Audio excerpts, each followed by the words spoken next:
Welcome to another episode of the Grizz Nation podcast. I am your host, the Big Grizz. Today's guest, we have the Ross Thompson, and a small special guest appearance occasionally of Trenton. He was the first time Trenton's been on here. Yeah, he was in and out during this episode. So yeah, we mainly talked hunting this episode. Yeah, mainly Ross's amazing buck here, which we didn't show it off during the episode. So this will be a perfect time to show this thing off. Ross, you want to show it? No, you go for it. You got it. Look at this beauty here. If you guys are listening, you need to tune in and check this bad boy out. Good. Ozark Mountain, Southwest Missouri buck right there. Ross, tell him what it scored. 142. Green score. This thing is a beauty. I'm sure what you need to do once you get it mounted and everything, which it's going to be a minute, but you need to bring the mount out. We'll show that thing off too. Oh yeah. Or send me some pictures. Sure. And I'll put the pictures in with it. So yeah, that works. About 8 months. Yep. So Trenton, peek in. He's back. So, yep, guys, enjoy the episode. Thanks for watching. We'll see you in the next one. Yeah, Peace. like and subscribe. Yeah, because I think it'd be bigger than this one, in all honesty. Well, isn't there two different scores? Like you score it fresh, and then the official score is like after a certain amount of time? There's a green score and then the official score. Which the official's the only one that counts. Or do they have two separate records? So yeah, there is separate records. So there's gross and net. So net is what you go off of for Boone and Crockett, Pope and Young, but nets are for fish. Net is not what you want. You want to know the gross, because the gross is that deer grew every inch that it deserves. So with the net, you have deductions. So let's see on that one. This one doesn't really have too many deductions. So I guess the G2s are pretty close. So right here on the G3s, how this one is a little bit shorter. Right. You take that off from the score. So whenever I shot this one, it was 142 gross score. So with the net, it'll probably be 137, in the end. Because you take off, so, they want the most symmetrical deer. They want all the tines. On this side, it'd be the same as this side. Right. If one's a little bit longer on this side, you're going to take it off. They'll take off the extra, however long it is. So if it was 4 inches longer, that's gone. Gone. Mm-hmm. Yeah. So here, January 15th, I entered into a big buck competition just for my buddies. They're part of the National Deer Association down in Sparta, the Ozark chapter. Mm-hmm. They're doing a big buck competition. So I entered in for that. So they're going to do the gross score. So I'll find out what it really is here pretty soon. But green score is what it is now. Most guys, they score them green as soon as you shoot it. And then after 90 days, you can score it again. And that's where the score should be. You have to let them shrink. Right. Because they'll shrink up after that. But not a whole lot.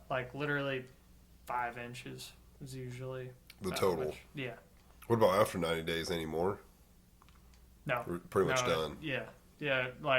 So it'll shrink up about 5 inches on the gross, and then net. That'll ruin you, in all honesty. So. Yeah, I don't have anything near this impressive.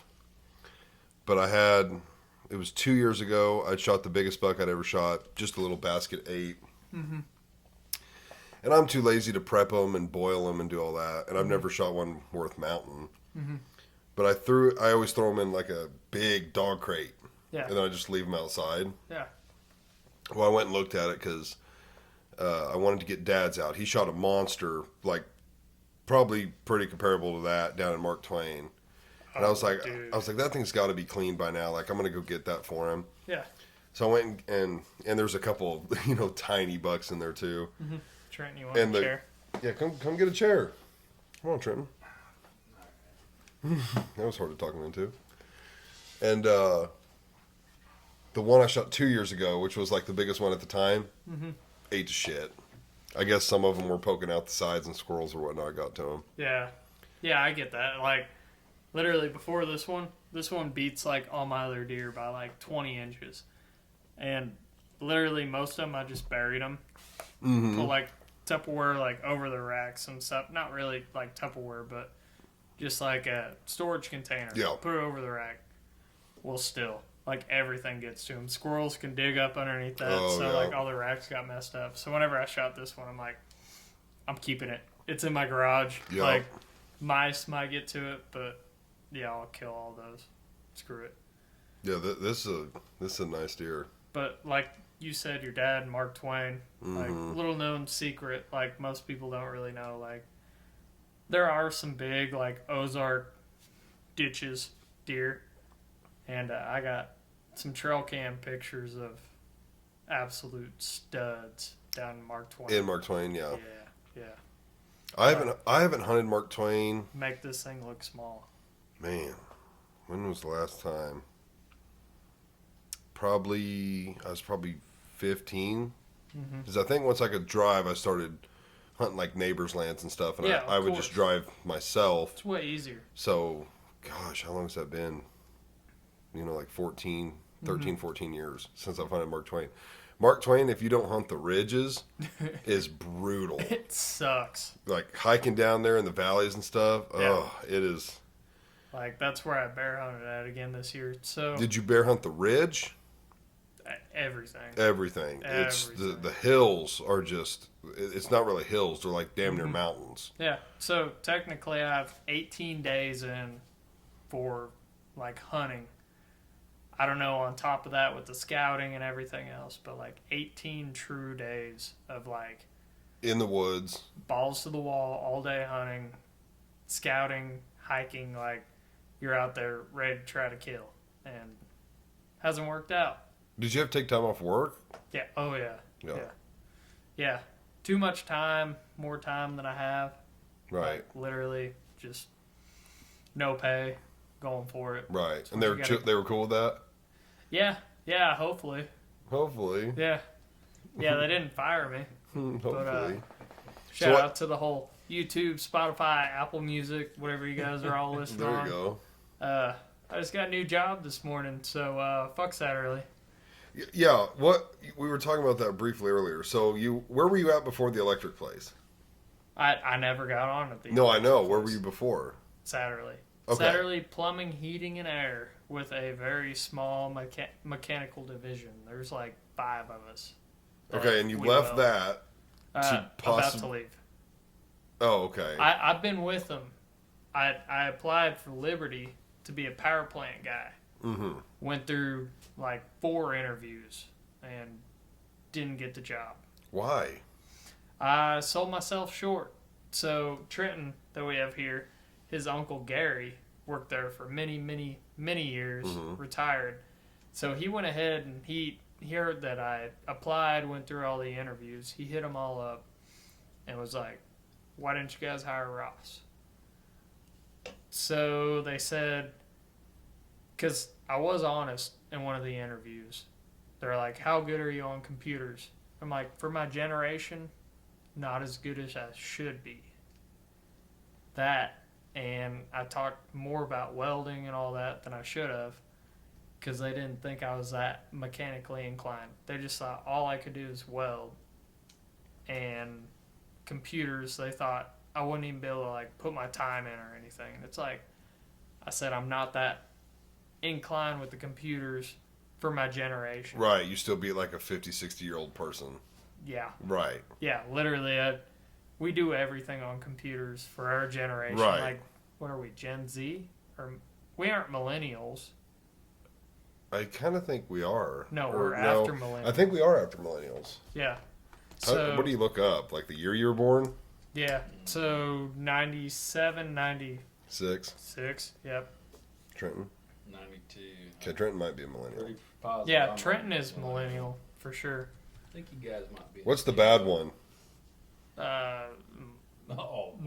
Really, boomers, because they're the ones that are fucking our whole generation right now. Let's see here. What's it called? What generation am I? Yeah, put up what Gen is class, Gen Z? maybe? What's that? Gym class, maybe. Yeah, maybe. What is Gen Z? 97 to 2012 is Gen Z. Okay, so I'm Gen Z. You're millennial. I am a millennial. Yeah. But I wonder what... Yeah, I gotta be, because I was early 96. Really? I want to see another one. This one says millennials are 1980 to 95. 1980? Yeah, 80 to 95. Another Yeah, one. yeah, What's a that's good one to like... I want to see something that I can like truly believe, because that's two different answers. How the hell did we get... Oh, yeah, your job. That's how we got to talking about this. In all honesty, I always thought I was a millennial. This says anyone between 81 and 96 are millennials. Anyone 97 is Gen Z. Yeah, I don't know. I'm right there around either of them, it sounds like. I don't really know which one to believe. I still think I'm millennial because I'm literally a month after a millennial, I guess. Like This is another one says Gen Z is 96. Is Gen Z. I'm getting mixed reviews, so I don't know if I'm Gen Z or millennial. So yeah, for like Gen Z, like of course our whole generation grew up on computers. So for me to say like I'm not all that great on computers, I'm being honest, but for real, our whole generation grew up on computers. Yeah, I can look up like the good ones. Like you go ahead, look up like internet porn and all that stuff. Right. Got it. Got it. On it. Got it. Yeah. Yeah. Maybe I'm not the best on Excel. Not the best, but I can still work like Excel and everything. Right. I can make a spreadsheet. You definitely figure it out pretty quick too. Yeah, so they're like, oh yeah, this guy, he doesn't even know how to work computers. I'm like, oh god. But you're still at Satterley. Yeah, still at Satterley. Maybe for a few more days. Probably by Monday, I'll give them my 2 weeks, and they'll probably say, see ya. Just like, they won't require the 2 weeks. Yeah, they say 2 weeks is a 2-day notice because they say, oh yeah, you aren't worth a shit in your last 2 weeks anyway. We don't want to pay you. Because they think you'll just goof off or whatever. Mm-hmm. Which I do. Which I do. Yeah. So what's the new place? Dino Nobel. So my dad has worked there for, I believe, 12 years now. He's a suicide jockey. He hauls the dynamite all over the place. So I'll be making the dynamite, which with my past few companies, I've done a lot of work out there at the plant, so I already kind of knew the layout and everything. So, like, they asked me to come in for an interview, and I already put all that in my resume that I've worked out there, so I'm like, yeah, I already got the job. Literally, I had the interview last night, and by 2 a.m. this morning, I already had the job. So I'm like, yeah, whatever. Why 2 a.m.? Because they work 24 hours with the job that I have to start out with. Oh. Unfortunately. Yeah, they start everyone out as like a grunt. No matter what you know, what you do, you're at the bottom. So are you working nights? Yep. Gonna have to start out at nights. Oh, no. How long? So they said a year. Oh. But then they're like, we're hiring so many people. Some people have to start at days. Some have to start at nights. So I'm going to start at nights. But they're like, we're going to flip-flop you guys. Once everyone's trained, you're going to go to days. Everyone on days are going to go to nights. So I'm like, oh, fuck 'em. wow. That sucks for the people that are starting on days. Yeah, exactly. So they have like some maintenance positions opening up at about a year. So yeah, they're like, oh yeah. What's the work schedule? 5/8? No. So 36 hours 1 week, 48 the next. So I'll be working like 14 days a month. That sounds pretty interesting. 12s? Yeah, 12s. Yeah. That's not bad. Yeah, I'm kind of pumped about it. It'll be a good schedule. Yeah. Yeah. Yeah, like I work 4/10s now, and that schedule would be a... Well, you say 4/10s, but you're working day. Because I've been working right, 4/10s, yeah, it's days. Like, whatever. Yeah, it's days. Mm-hmm. Yeah, because I've been working from 6 to 4, which is going to be tough to get off of. That's what we do, 6 to 4:30. Well, we don't take breaks, so we get off at 4. No lunch or nothing? Well, we'll take a lunch for so like we do, 15 minutes. So, yeah. Mm. So you just stay clocked in for it. Mm-hmm. Yeah. Well, we don't have like, I don't know, dude, we weld. Everyone that they're like, man, they showed up today. We don't have to like actually like push a card or anything. Oh, okay. That's surprising. So that's going to be like really different going to this job. I'm actually going to have to like push a card. So, yeah, that was weird for me at first. Going from construction to where it's just like you show up like when you're supposed to show up, and then to an actual like clock in with a card and clock out. And, yeah, that's gonna be like the big thing for me. Like literally, I could like call my foreman and be like, "Hey, I'm coming in like 2 hours late. Just say I'm there." Got it. Yeah, so it's gonna be a little different on that, but I don't know. I guess good retirement job. No one should weld their whole life. No one should weld. Yeah, because like I talked to some guys. Literally, no joke. There's this guy I work with. His name's Randy. He has like the handlebars, like what I usually have. Mm-hmm. So everyone they're like, "Dude, you're his kid." I'm like, "No, I ain't Randy's kid." Well, this whole time I thought he was like late 60s. He's like, "I'm ready for retirement," like every day. I'm like, "Randy, why don't you retire?" He's like, "I'm too young." I'm like, "Randy, how old are you?" He's like 55. He looked late 60s. We all call him Papa. And I'm like, at 55. Yeah, I'm like, "Randy, you look way older than my parents." Like, my mom is a cancer survivor. My dad, like, literally, me and him, we're living the same lifestyle. Drink heavy, chew a lot. Like, chew a lot. We shouldn't be alive this long. So it's like, I shouldn't be in this industry at all. Like, no one should weld. So you really want to get out of it? Yeah. Like, I'll weld on the side. Mm-hmm. Like, shout out to everyone. If you Who need needs a like welder? anything repaired or anything, let me know. But yeah, no. I don't think someone should weld like over 40 hours a week. Because you really think it's bad on their health? Very bad. Yeah, breathing all the stuff in.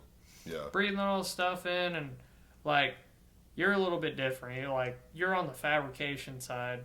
We're in like installation, like doing a lot of that pipe work. So like a lot of ditch welds up in the rack and everything. Like, it's hard on the body. Like, there's a lot of times I'm up in the rack or down in a ditch, like trying to make a weld, and you're just shaking. Because that, like, sad to say, but your core strength from like high school until now, I'm already seeing it like decreasing quite a bit. Like, from like being in awkward positions and stuff. Mm-hmm. Yeah, because it's a lot of core strength to keep you like kind of upright trying to make your weld. Right. So you ever like weld all day and then you get home and you it's just like in your beard and shit, you can like smell it all over you? Oh yeah, all the time. Like, first thing, I walk in the door, let the dogs out, I'm in the shower. Yeah, me too.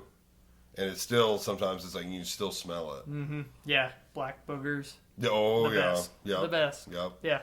Yeah, because there'll be days I don't weld and like I don't notice it, and then there'll be a day I weld all day long, and it's like it's just all over you. Horrible. Like, I think the worst, like, more than welding is like if you grind like all day, you can smell that on you. Like, big time. Like, Danielle, I go on home, she's like, "You been grinding today?" Like, yeah. Yeah, you can smell like that adhesive and everything else that they use on there. Like, it's strong. It is strong. And we're breathing it in too. That can't be good. Yeah, you're fucked. You're fucked. Yeah. So what are you gonna do making dynamite? What am I gonna do? Like what's it consist of? So the position. Yeah. So where I gotta start out as the grunt, it's a booster producer. So we're like the final product. So they take all their like chemicals, nitrate, all that stuff, they ship it on over to the side. So we have the outside like plastic container.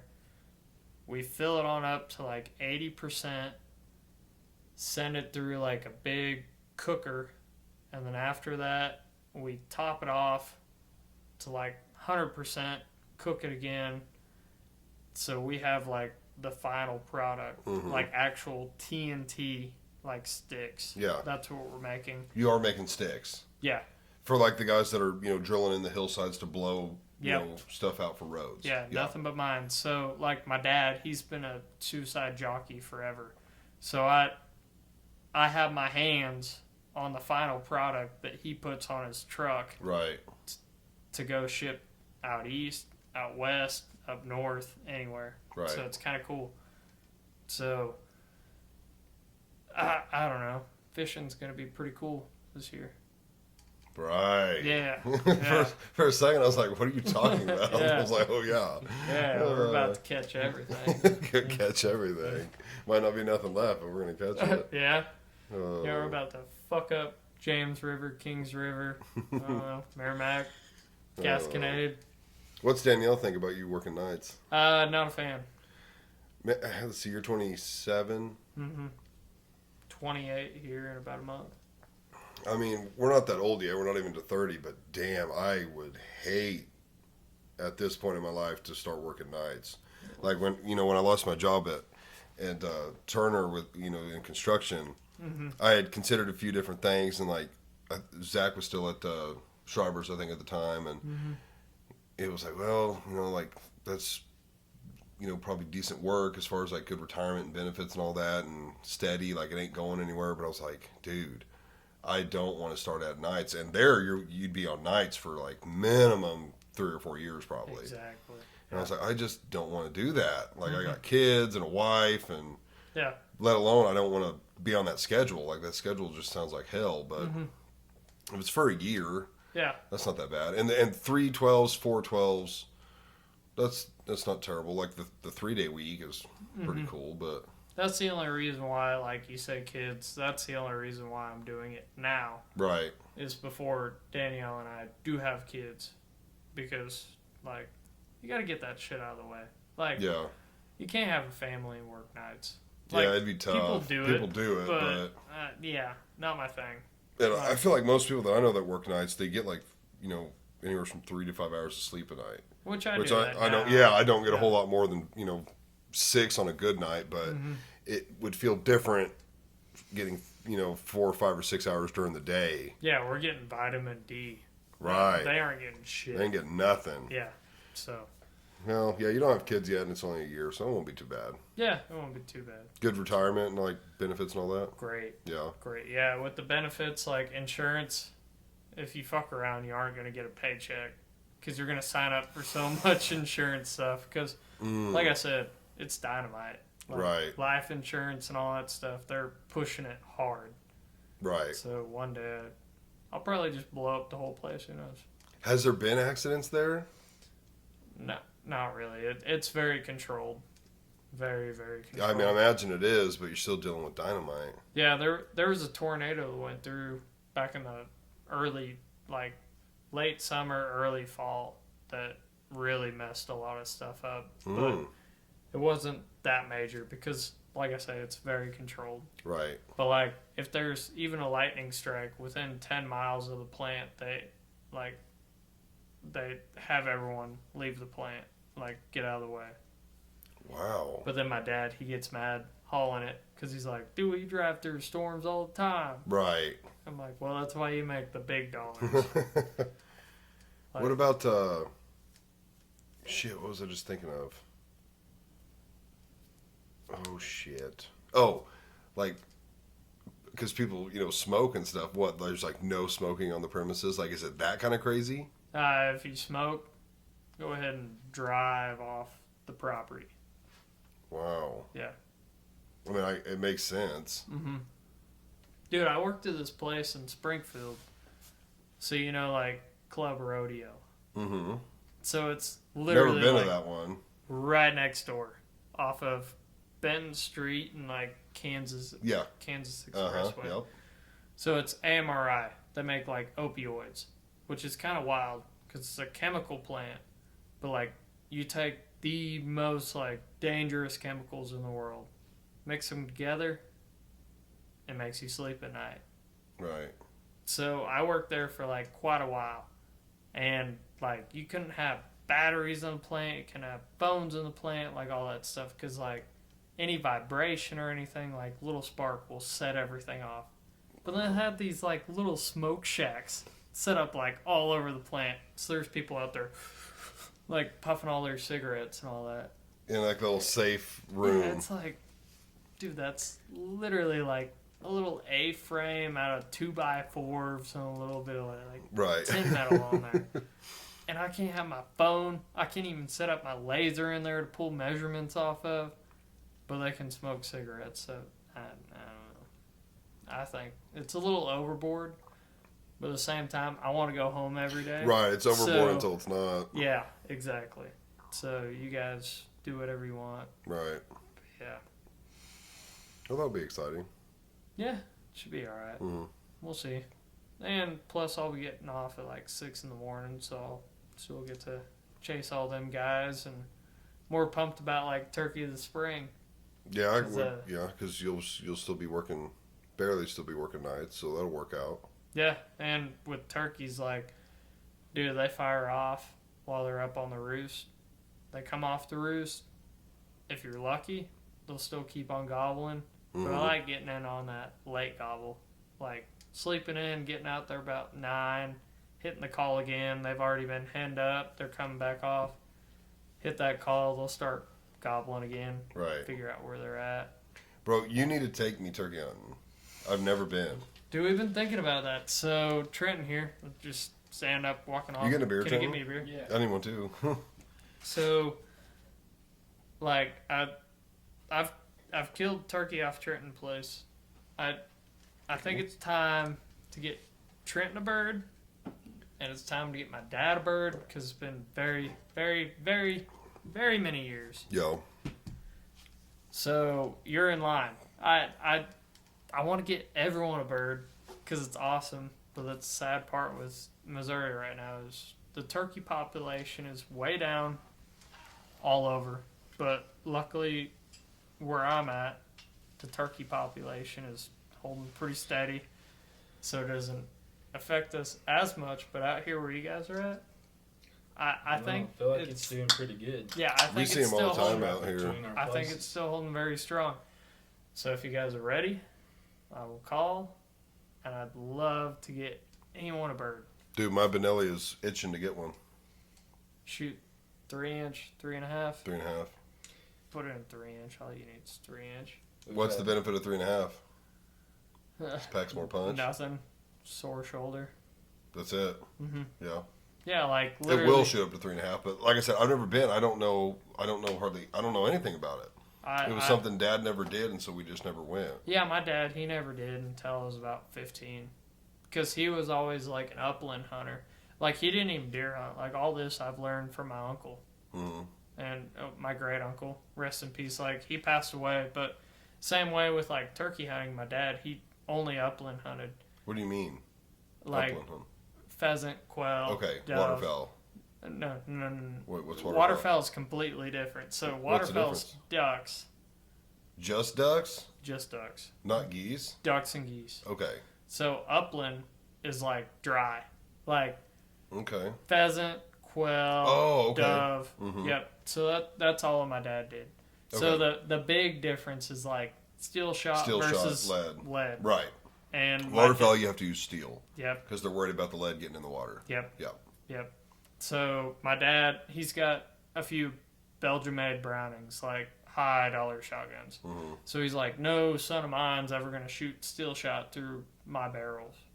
So it wasn't until I was old enough to buy my own shotguns where I was able to do my own thing. Why, do they say the steel's hard on the barrel? Very hard. Oh, it is? Yeah. Yeah, which, I don't know. Like, I bought Brownings and shot steel shot. I've shot tungsten. Seems all right. I don't know. What do they say, like after a couple years it's shot? Maybe.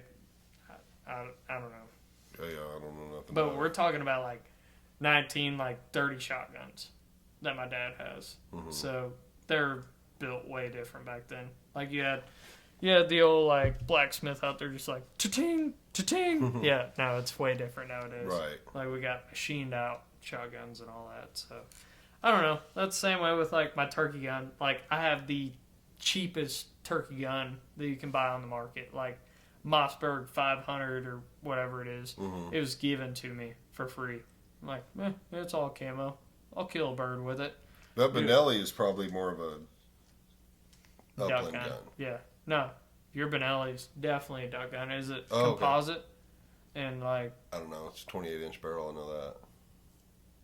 It's the Supernova, so it's the 28-inch barrel. Yeah, it's kind of an all-around gun. Like a lot of the upland guns, they have like the real pretty wood and they're blued and stuff. This one's full camo.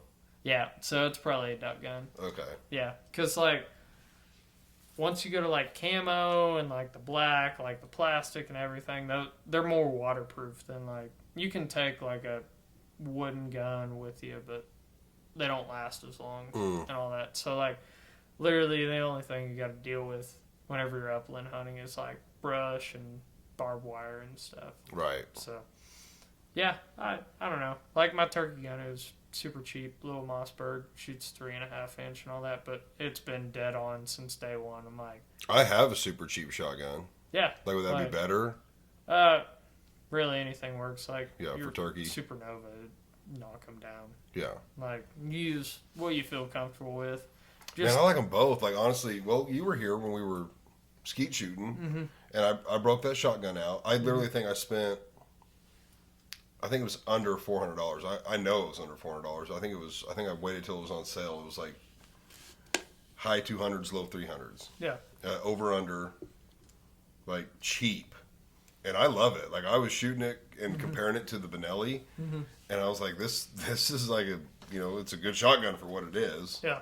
Because I just wanted to over under for my collection, but I was like, dude, I'm not spending, $1,000, $1,500 or more. Like, I don't want that. I just want to have one for now. And so I bought a super cheap. Don't even know the name of the brand. It was like some brand I never heard of. Be like a TriStar. Or Nope. I wanted a TriStar. Who did I get? I got it through Cabela's, I think. And they had some TriStars, but they were like 800 plus. No way. Yeah, they didn't have their cheap TriStars in stock. Like, they were sold out. Yeah.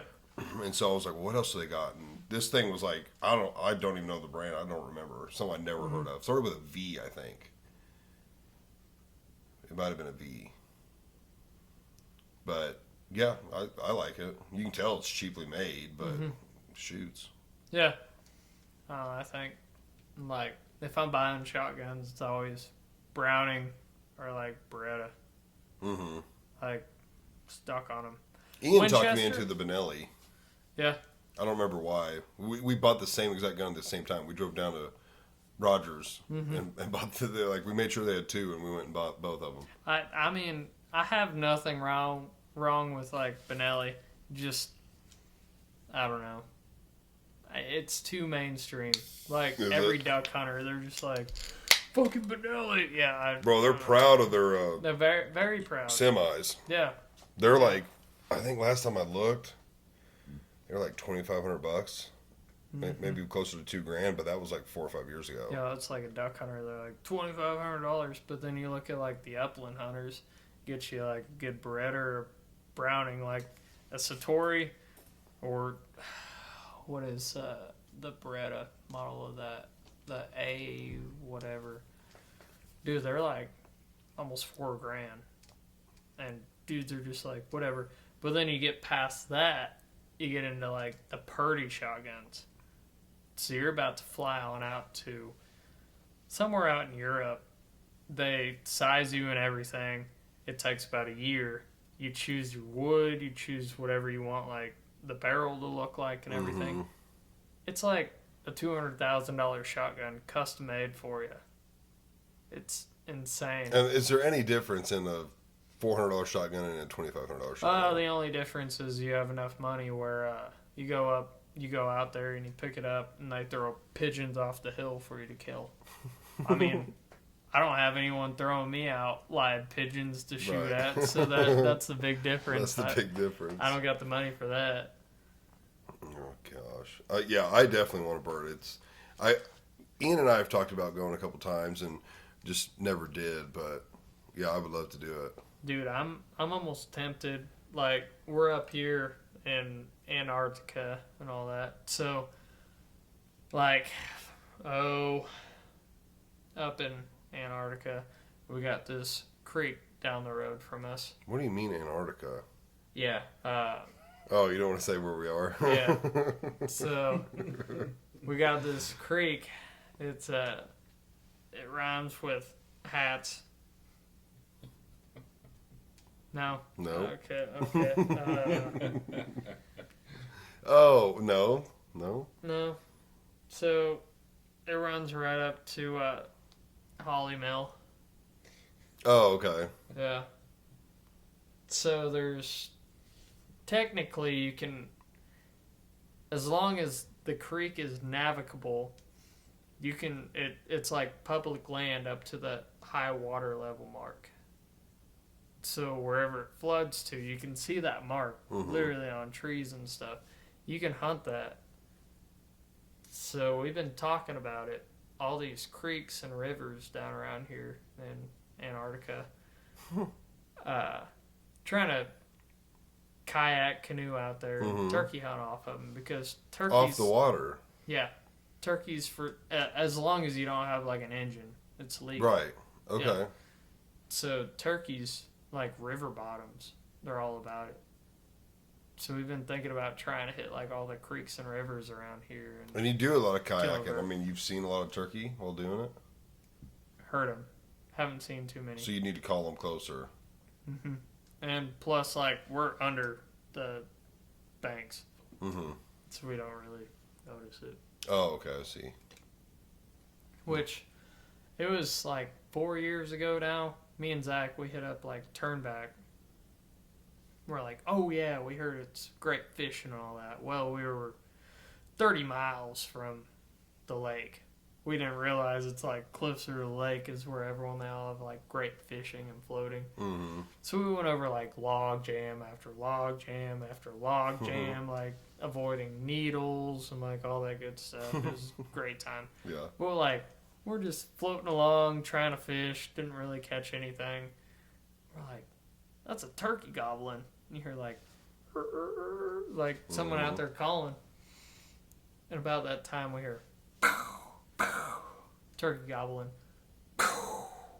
Someone shot it and we're like, that's like right there. Literally from like where we were floating at. The dude jumped up, went and grabbed his turkey. I'm like, that thing was like 30 yards from us. Like, we could have just got shot by a shotgun. Right. Like, one more bend, we would have been shot. Like, we would have catch a shot off that turkey. So, yeah. You never know. But, yeah, like, river bottoms, that's where it's at. I mean, never heard that. Killed one the year before last in his river bottom. Killed mine last year in my river bottom. So, I mean, you're in the prime hunting zone. I mean, we have that creek down here, but it's like dry all the time. Hey, spring rolls around, there'll be some water there. Bro, there ain't much. I mean, there's times that there is, but they just need a little water, and they're out there. I mean, it does hold water pretty well sometimes, but like almost never flowing. Mm-hmm. I've seen it flowing before after, massive rains, but yeah, we'll get you a bird. I want one. We'll kill one. I really want Trenton to kill one. Do you guys want to try this? Bad. I feel like you should. We should. Trenton, you want the first pull? I suppose. It's oatmeal cookie flavor. Where'd you get that? Tonto's. No one gave it to you? You just have it down here? Blackburn introduced it to me. Like Jake? Yep. Yeah. And because he's a big, what's that like? They like mixing it with Dr. Pepper. Disaronno. Mixologist. Yeah. He loves Disaronno, but he discovered this stuff. Really? And this stuff's dangerous.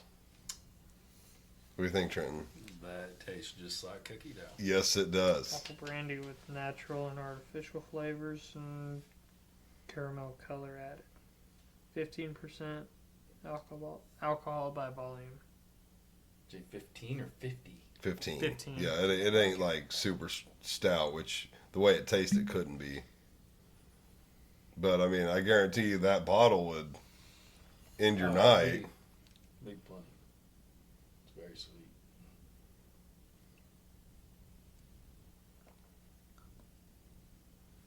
That look. That look. Be careful. Bro, is that not wild? Yeah, there's nothing there. There's no bite. No. There's zero bite to it.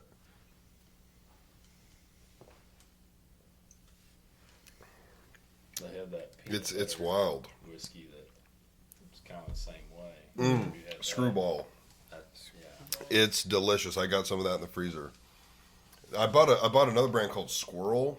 Yeah, you want that? It was trash. You don't have to wear it, Ross. I don't know what the headphones are doing here. I feel like I was supposed to be on mute. It just helps you hear each other, and like it lets me know that like I can hear the mics picking it up, and so I know it's first recording. time I've ever had the actual headphones on. Oh, you didn't wear them the last 2 times? Well, I guess there was like 4 of us. So Yeah, usually it's like the in guys, so like you and Creed or you and Zach every time. Yeah. I always like to wear them so I can tell. Yeah, I've always been in the honestly middle. thought you guys had mics on the Nope, end they're right of here. those too. I did not know that. Yeah, nope. The one upstairs I was playing on does. Yeah, I came walking on in. He's over there playing fork knife. Mm-hmm. Yeah. Got a dub for Ross too. Yeah. Actually, I was like, I want to see a victory royale, and sure as shit, first game that I walked on in on, We got a dub. got it. Yeah, Uh, it's kind of funny. I want to hear about the deer. About the deer. So, like, I don't really know whenever we started recording, but last year Looks like it says 40 minutes ago. I thanks. So last year I had a pretty good buck showing up. Never had like any trail camera pictures of him or anything. Like literally, he'd just be out in the middle of the field, like out of nowhere. So last year we had soybeans planted, so they got pretty good size. So like late fall or really like early fall, I just randomly see like a buck stand up out in the middle with this rack just standing up out there. I hunted him hard. Never had any like trail camera pictures or anything. Had a couple other bucks like, oh yeah, I'd kill them. Had a couple of them in range, but I mean, you see a deer like this, you're just like, I'm gonna pass him up. Right. We know he's So- out there. Finally, it was like the last weekend of rifle. Now, you stepped were bow out. hunting him as well, right? Yeah. Yeah. Yeah, so last weekend a rifle, like, it was right on the line of, like, last shooting light. He stepped out, and I just saw how, like, wide he was, like, looking all around. So that's what made me buy a new, like, scope for my gun, Mm-hmm. because I just had, like, the scope that came on the gun. So through my Vortex binoculars, like, I could see him and all that stuff. I'm like, oh, that's him. Pulled up my gun, looked at him through the scope, too dark. So I didn't end up making the shot on him last year. I hunted all the way up to like January through bow season, Mm-hmm. and nothing really happened. Didn't see him. He didn't step out inside.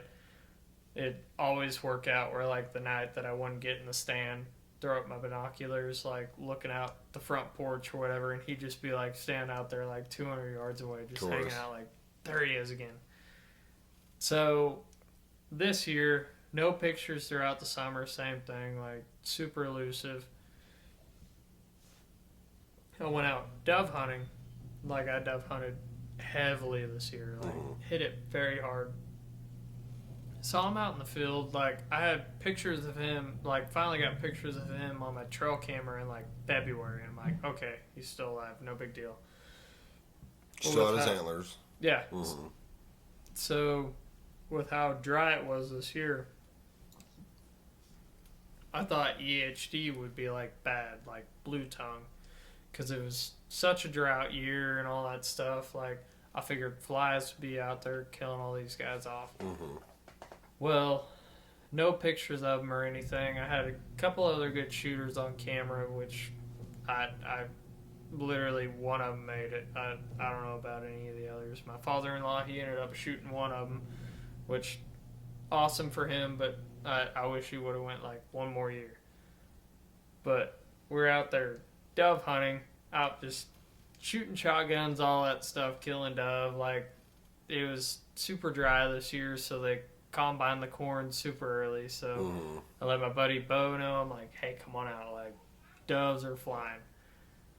So we're out there shooting shotguns, late evening hunt. All of a sudden, I look on over at the tree line, and just I see a rat come on out, turn towards us shooting shotguns, turn the other way, back in the woods. I'm like, that's him. He's still alive. So, like, I drew a Missouri bear tag, so I had literally, like, everything down south, like, trying to set up, kill a bear. So I had, like, one of the old trail cams, like, non-cellular camera or anything. I set it up, like, okay, he's about there. Set it up, got a few pictures of him, but he's so tricky, like, so there's 300 acres out there, so as the crow flies, like, from point to point of the property down to the river, it's like a mile. So he'd make his loops and all that stuff. So it was tough to get pictures of him, but I'm like, okay, I finally got pictures of him. He's nocturnal, like, all the time. So fast forward, that was like early September, fast forward to the end of October, right after bear season, hunting my ass off, like, put in like 10 miles a day and everything, had bears come on out, tear up my trail cameras, tear up my tree stands. Like, we thought we were in there on the bears, come find out the bears are like, fuck you, we're better than you. They would literally tear your stuff up. Yeah, I got, like, out my truck, like, I have the trail camera that at literally 5 days old, rip it off the tree, tear it apart. Why? Because they could smell. They could smell you on it. They don't like the plastic, for some odd reason. Yeah, bears are just big raccoons. Right. Absolute menaces. Like, after this year, I'm like, I'm glad there's not bears here, because I mean, there are horrible. Yeah, but not like not as many down around Branson where there's a lot. But right. Yeah, they. Because I told you the time I saw them in our field. Yeah, they're definitely around here. Like, I mean, there's one literally like a couple miles from my house. It's like, you stay over there, buddy. Right. So yeah, that season ended, another heartbreak and all that. So I'm like, okay, I know I got some good deer on camera. Come back on home, set up all my cameras and everything. This guy was like so nocturnal, so he, like, pre-rut, he would get locked up on like one doe. So the thing is, like, whenever they get locked up, you'll see them like every 3 to like 5 days. So sure as hell, he'd be nocturnal, he'd get locked up on a doe, and then every 3 to 5 days you'd see him pass on through about noon. It was the weirdest thing. Like, middle of the day, he'd make like a small little rotation, then back in the woods. So I hunted him pretty hard, all that stuff throughout bow season. I'm like, oh yeah, this about where he's been and everything. So no luck and all that. Still locked up on a doe. Well, he went back to his original spot that, like, no one goes out to. It's like the north side of the property, nothing but bedding areas. Like, we don't step foot out there or anything. There's like an old blind out there that, like, the original owners, before my father-in-law bought it, they had set up out there. So I set up a camera out there, did all that. Big, like, really nice post oaks out there, because this year was like a good acorn year. So with how dry it was, like, they combined all the row crops. So for the first time ever, like, we didn't get to hunt over like all the row crops and everything, because they were combined so early. So I'm like, let's turn to the trees. So it worked out, because it was such a mass crop off all the acorns. So I found like the biggest post oaks and stuff that we have out there. I'm like, oh yeah, they'll be eating off that. But still, that dude had his mind on ass, not grass yet. So, like, I decided to hunt all over the does and stuff. So just like following his like 3 to 5 day like little daylighting deal. He was pretty well locked up in that area. Yep. And it was Black Friday because I had work that day. Went on over to Trenton's house because we had like a Thanksgiving dinner that night. So we're all sitting there watching the game and everything. The Chiefs were playing that day. I pull up my cell cams on my phone. I was like, bro, he's out there right now, like 30 minutes before sunset. Like, he is just hanging out underneath these post oaks. And literally in the background, you can see, like, the blind, like the old blind. Right. I'm like, I'd be hunting that right now. Like, last week in a rifle, he's just hanging out.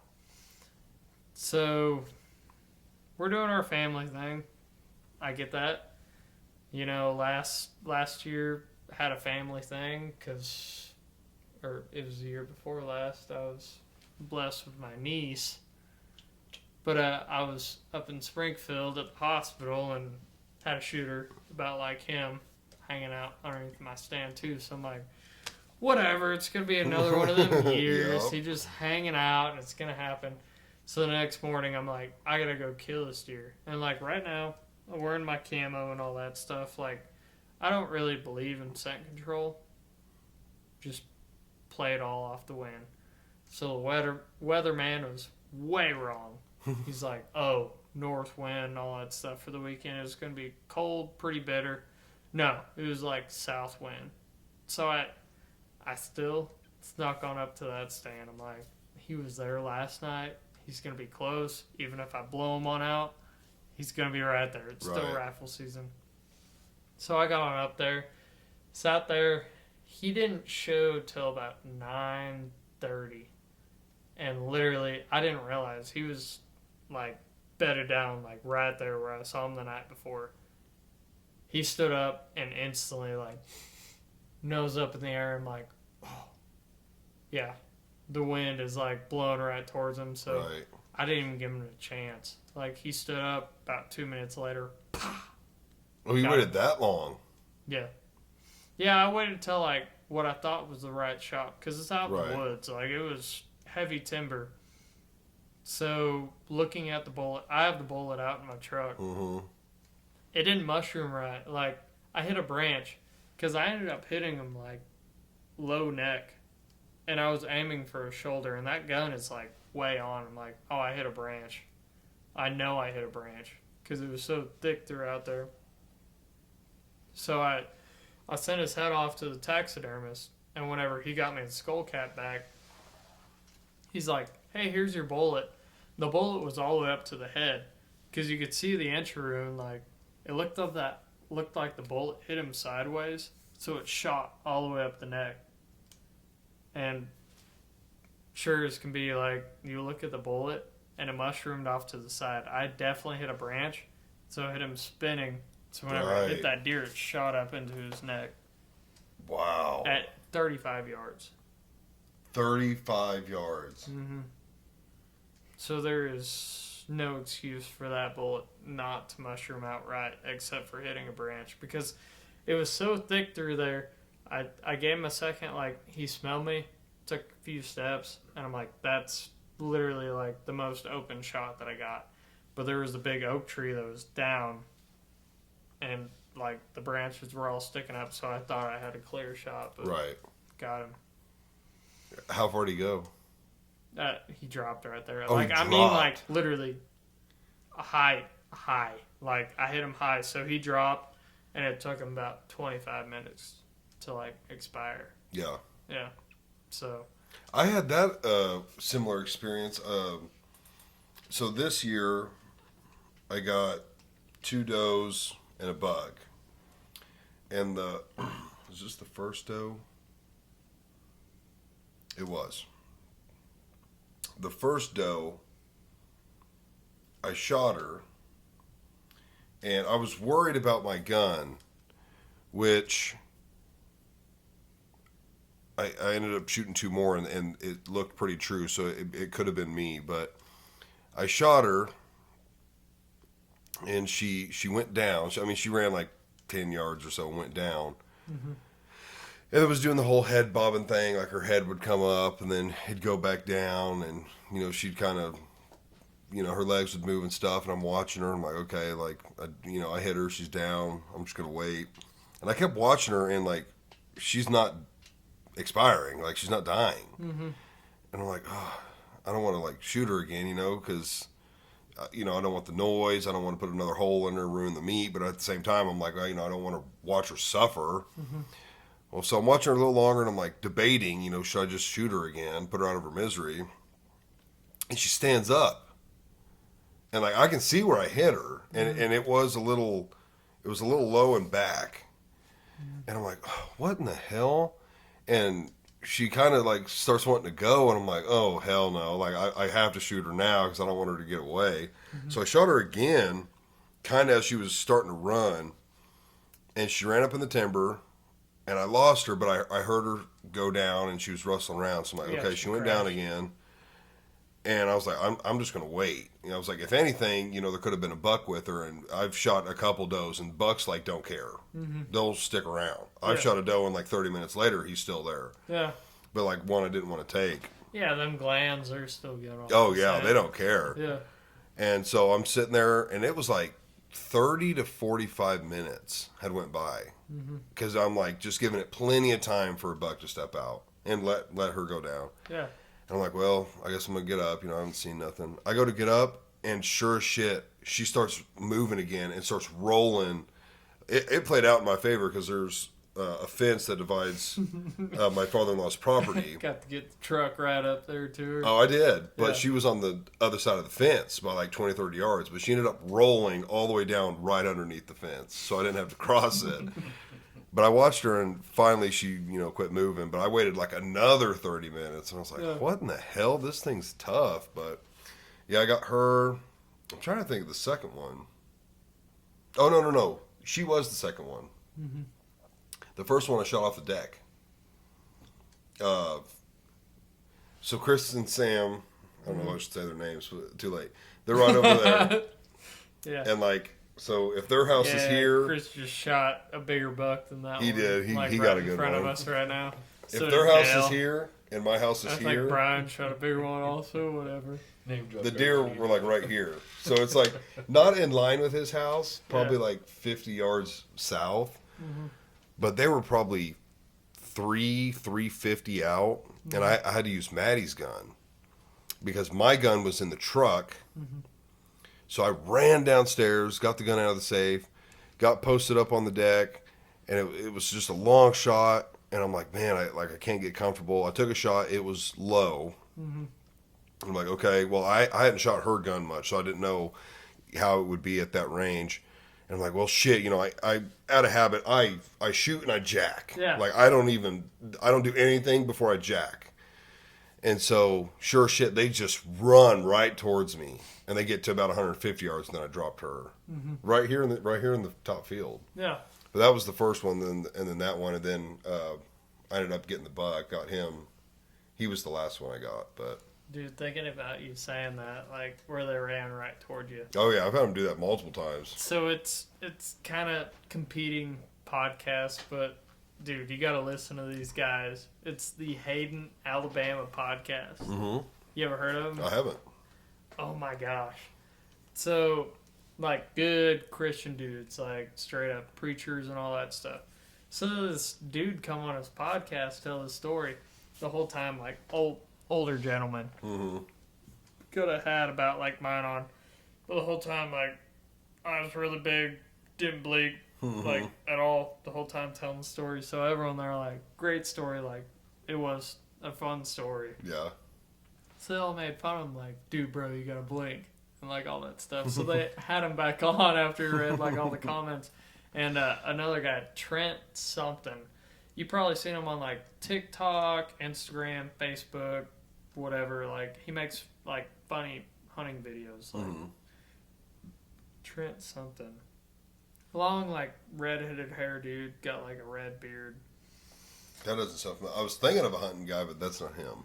Yeah, he always wears like a tethered hat and all that. Well, they had him on there also, but like everyone else made fun of him, like, oh dude, this guy's got a blink and like all that stuff. Well, they had him like come back on the show and he told like a bunch of stories and same thing. He's like, see guys, I'm gonna blink. He's like didn't even really blink. Like a half blink. And they're like, no, you got to blink. That doesn't count. But like just funny old man. So like the first story was like they're selling something on like the corner, like literally these down south dudes. So like you never know what happens down south. So they're selling something. This big old boy was just like, oh yeah, you owe us this, and he's like, squared up to him like whatever, and he talked about like plowing dirt because this big dude just plowed dirt with his face, pretty much. Right. Yeah. So I don't know. Great podcast. Like Hayden. And it's all hunting. Alabama. They talk about everything: scripture, hunting, fishing, whatever. Okay, true Southern podcasts. Like, right. You go down south, everyone hunts. Like anyone with anything over a 1 acre plot, right? They're all hunting. That's hunting, why. If you ever drive down through like Alabama, Mississippi, Louisiana, like you notice their stands are 30 foot up in the air because they say so many people hunt. That's like the big thing here in southwest Missouri, any of Missouri. Louisiana hunters hunt more in Missouri than like Missouri hunters. Why? Because down there, like I said, anyone with like over an acre plot, they're hunting. Like, right. There's more hunters down in Louisiana than Missouri. So they all come on up here because we got bigger deer. And yeah, they got small better deer. odds. Yeah. Yeah, and down there they say the deer walk all around looking up. So that's why they have literally like redneck, muddy blinds. They got them up so high. Because you got to have them like 30 foot high because them deer, they're ready. Because they're ready for it. Yeah. They're so overhunted. They're looking up in the trees, so you got to get up high. Yeah. What if you did a ground blind, like they're not paying attention to eye level? No, they might be. I don't know. Nah, interesting. Never knew about that. I've never asked about that. But well, that's funny. You talk to like southern Missouri hunters, and they're like, "Oh, all the big deer are up north." So like big deer to them is like southern Missouri, but big deer to southern Missourians are northern Missourians. Yeah, I'm gonna name drop again, but then you talk to like Doug Chapman. You can have big deer down here. Like I'll show you pictures. Well, where'd you get that? Carthage. Oh, that's down here. Yeah, pretty much. Yeah. They're here. Yeah, like that's the sad part. I got buddies up in Lamar. That like I had a buddy kill an 8-point about like that, and his outscored mine by like 10 inches. So you never know. But they're a little further north. But I mean, I got pictures of deer around Branson that are like 180-inch deer, like good, like 14-inch, right, or 14-point deer. Well, like good deer. What do you think the reason is here? Is it mainly diet? There's a little bit of diet, a little bit of overhunting. I've always heard like stress is like low stress deer will grow the biggest racks. Why would they be more stressed here and not up north? Less population? Yeah, that and just I mean, you think about it, like down here, what's a big like farm operation? 500 acres. Oh, around here, right. So you going up there, like the further north you go, Thousands. 500 acres is literally one cornfield. Right. That a farmer owns. Right. So that deer out on that 500 acres, they're 3/4 of a mile or whatever, that they're gonna have to travel during the rut. What are they gonna see? Like Farmer Brown out there combining his corn every year, planting his corn. No stress at all. Right, they're no longer afraid of that. Out here, like our small plots, what are they gonna see? They're gonna see like Farmer Brown. They're gonna see Farmer John, like across the way. So one farmer over here planting corn, another farmer over here with like their soybean and wheat. Like in their small like range that they're gonna run into a lot more farmers doing stuff. and then all of a sudden they're gonna run into whatever like subdivision or whatever. Like right, or even interstate. Yeah, either. we're a lot closer on farms than up north, like where that deer's literally gonna have to deal with a person twice a year for planting and harvesting. Right. That's it. Just because they have bigger plots. Right. Compared to us. Well, and I know, like, growing up hunting, the spots I normally hunted, it was like, if it's brown, it's down. Like, you had, if you wanted to get a deer, whether you wanted the meat, you wanted the antlers, you just, wanted to take one. It was like, really, if you see something, you better go ahead and take it, because you might not see anything. And I am nowhere near as knowledgeable as you are, when it comes to the wind and all that stuff. No, I'm not very knowledgeable. Well, compared to me, I don't track that shit. I literally scent up, I go sit in my stand, and I just send a prayer up that something will step out. And we have enough deer that walk through here that something will step out. Now, I've noticed over the past 2 years, I'll let lots of stuff walk. Like the buck I took this year, I took him for a couple reasons. One, I didn't set up anything this year. The past couple years, like the year before, we had just got done building. We had been building that whole summer.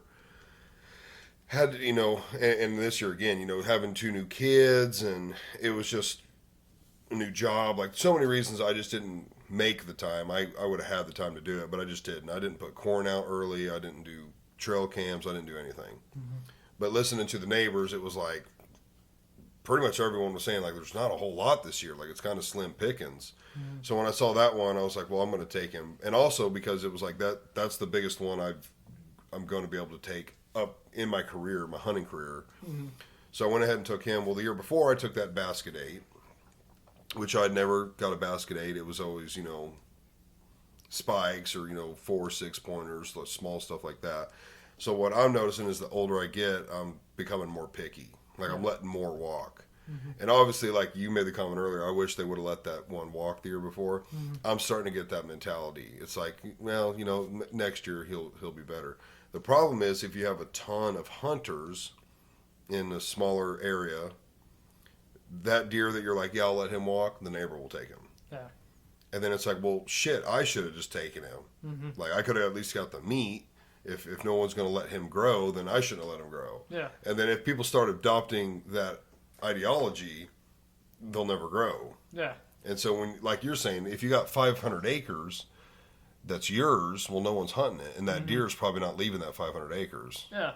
So, yeah, I think that's another reason. Like, you have smaller plots here, more hunters, and that 2-3-year-old deer will never see 4, 5, 6, 7, 8 years old because the neighbor's not going to let them walk. Yep.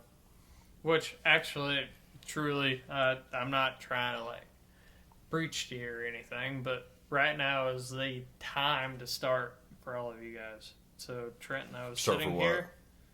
That's now behind the camera. He's one of the hunters. You got Chris. We got Brian. Oh, yeah, Dale. Dale. Yeah. Right now is the time to quit killing small deer. Right. And out here, also, Ian, he's not gonna shoot a small deer. Right. Well, he doesn't even hunt out here now. Oh, really? Well, I think he bow hunted it. I don't even think he bow hunted it this year. That was last year twice.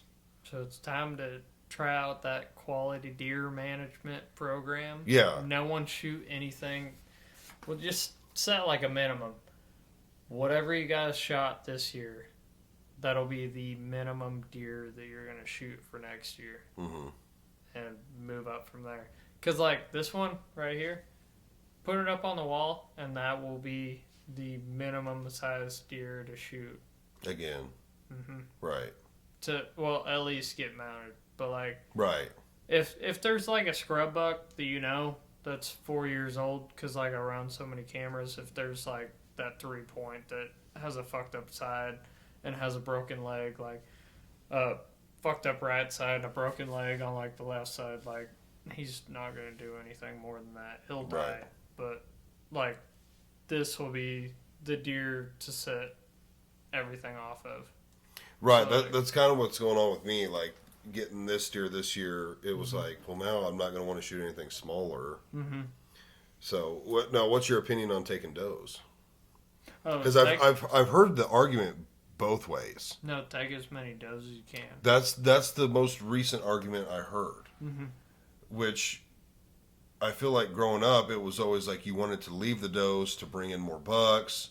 But the argument I've recently heard is the more does you have, less competition. Yeah. Yeah, take as many does as you can. Like, literally on our place, it's like me hunting, my father-in-law hunting, and we let other hunters come on out. The Charlie 2-2, it's veterans that are dealing with, like, suicidal thoughts and all that stuff. They come on out to shoot does. So, literally, by the end of the year, there's, like, 10 does taken off of our place. Right. Still not enough. Like, you've got to kill. But what if you're hunting that buck and you don't want to shoot the does because you don't want to, spook the buck? Oh, that's why we only kill does later on. Like, right now is doe killing time. Okay, so you hunt the bucks hard. Once you get your buck, it's time to wipe the does out. Like, you hunt hard early bow season, the rut, and then, like, I just have to deal with, like, all the doe hunters during late season. Late season being like alternative, the doe portion, just late bow season. Oh, yeah, just bow. Yeah, bow like portion. You can shoot. You can hunt bow from November. Oh, what is it, like November like 20th or whatever, all the way through like January 15th. I believe you can hunt bow during rifle. You just have to use a rifle tag. Yeah, you just have to use a rifle. Yeah, so you can technically bow hunt from September 15th to January 15th. Yeah, but I'm not ignorant, so like.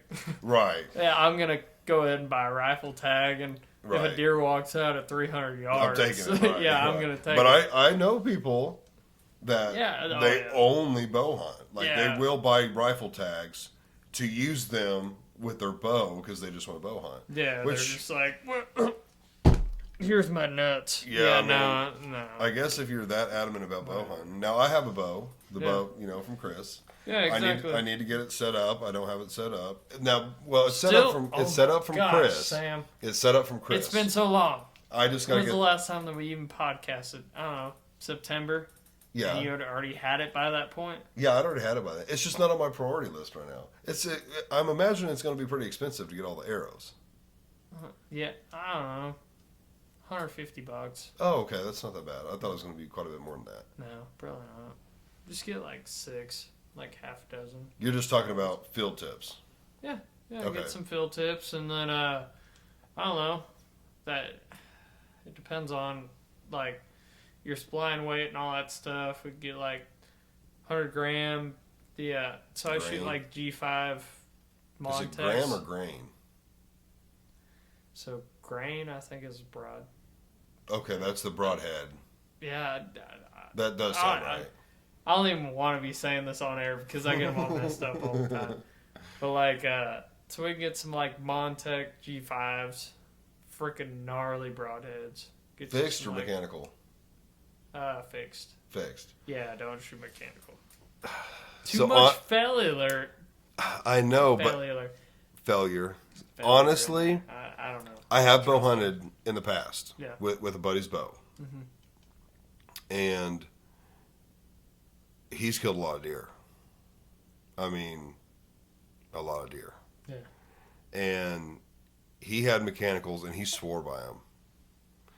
And he did mention that, like, there is failure, and when there's failure, it's not good. But he's like, dude, when they don't fail, and they normally don't, he's like, there's nothing more destructive than a mechanical. Yeah, of course you got like an 1.5 inch freaking cut going through this animal. Right. But then again, you think about like, you gotta cut out like, take 1.5 inches times like 2. You gotta cut all that out of the animal. That's just screwed up meat. Because it's ruined it. Mm-hmm. Right. That's true too. Mechanicals do look badass though.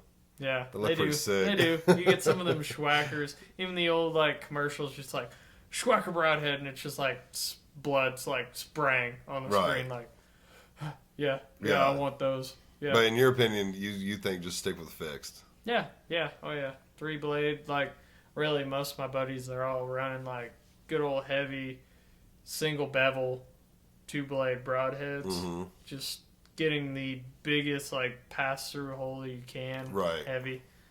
Like, I can dig that. Which, actually, speaking of that, Alex Aramovitz, you owe me money because you took, like, 4 of my broadheads. Why did my you take single them? bevel, 2 blades. Because he was down in Arkansas, his bow wasn't quite shooting right, and he lost a few broadheads shooting at some hogs. So I went down there to be the Lord and Savior and helped him out with a few broadheads, and I still haven't got it back. So, Damn you, Alex. Yeah. I mean, that's the next thing is to also get into the bow hunting. Because I mean, I've got a stand down there. You've killed bows or killed deer with your bow. Not this bow. It was a buddy's bow. Like it wasn't even set up for me. Still, you've killed does with your bow. Mm-hmm. Well, with someone's bow. Yeah, and it was addicting. Like, did I only get one? For some reason, I'm thinking I got 2. Oh, I remember you killing a doe. You could have killed 2, but I just remember the doe. I think it was just the one.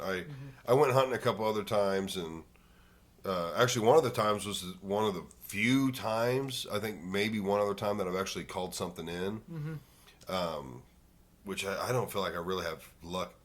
No, I did call a small buck in this year off the deck. I got home, and I didn't have time to get ready and go down the stand, so I was like, I'll just sit on the deck and see if I can call something. Yeah. Made a few calls, boom, a little 4 or 5 point, whatever he was, stepped out, and I was like, well, that's cool. Like, he responded, but actually I had 2 respond, because he stepped out from over here, and then he walked about halfway out, and I'm watching him, and he keeps looking at this fence.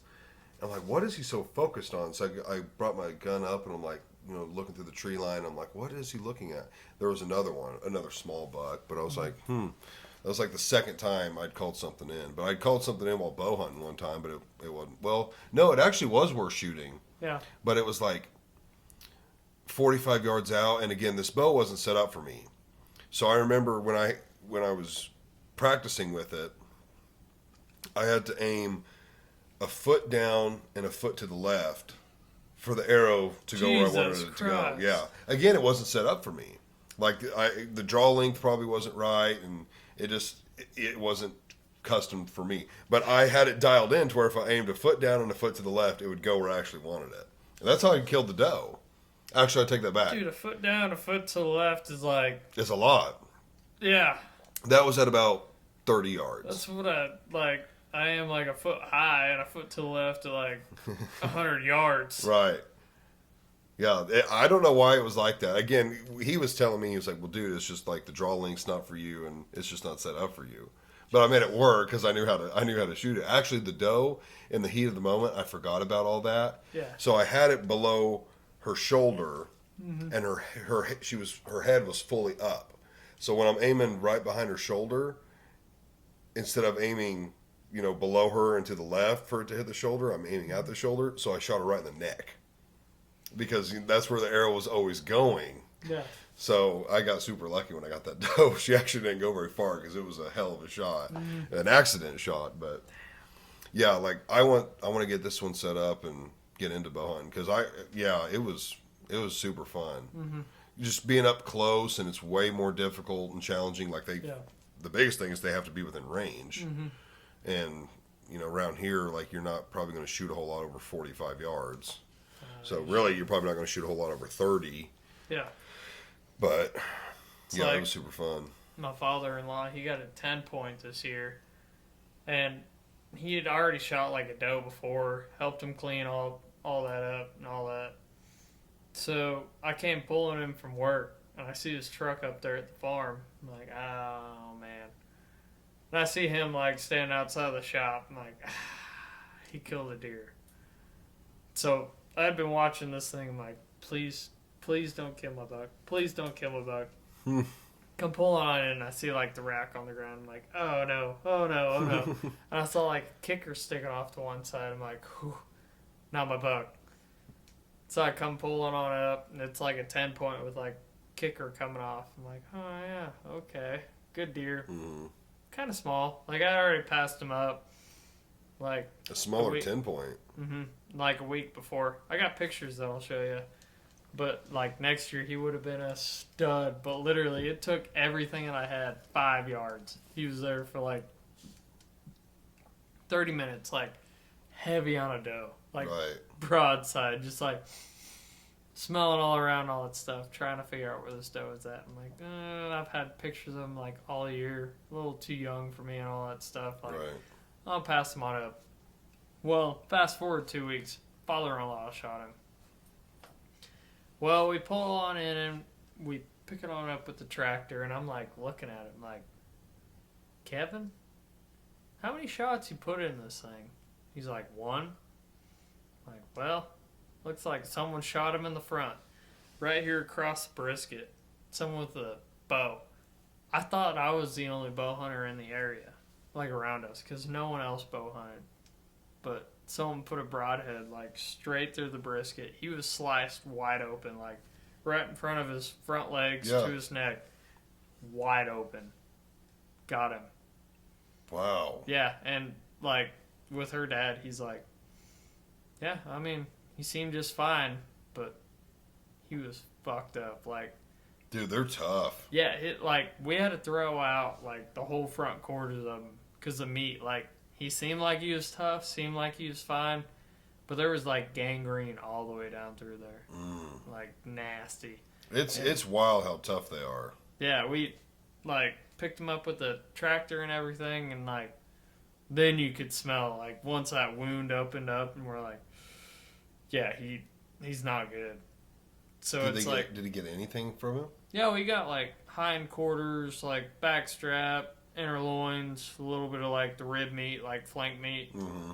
But yeah, anything up front was gone. Yeah, everything up front. Like that infection grew strong, so it's like it's hard to tell. Like I passed him up, but at the same time he probably would have died, right? Or would have been screwed up, and he would have lost all of his mass. Like his antlers would have showed his struggle. Yeah, and I know someone. I think I worked with someone. They were talking about it, but they did like a mercy killing. Mm-hmm. You know, I don't know if I'd say it was small.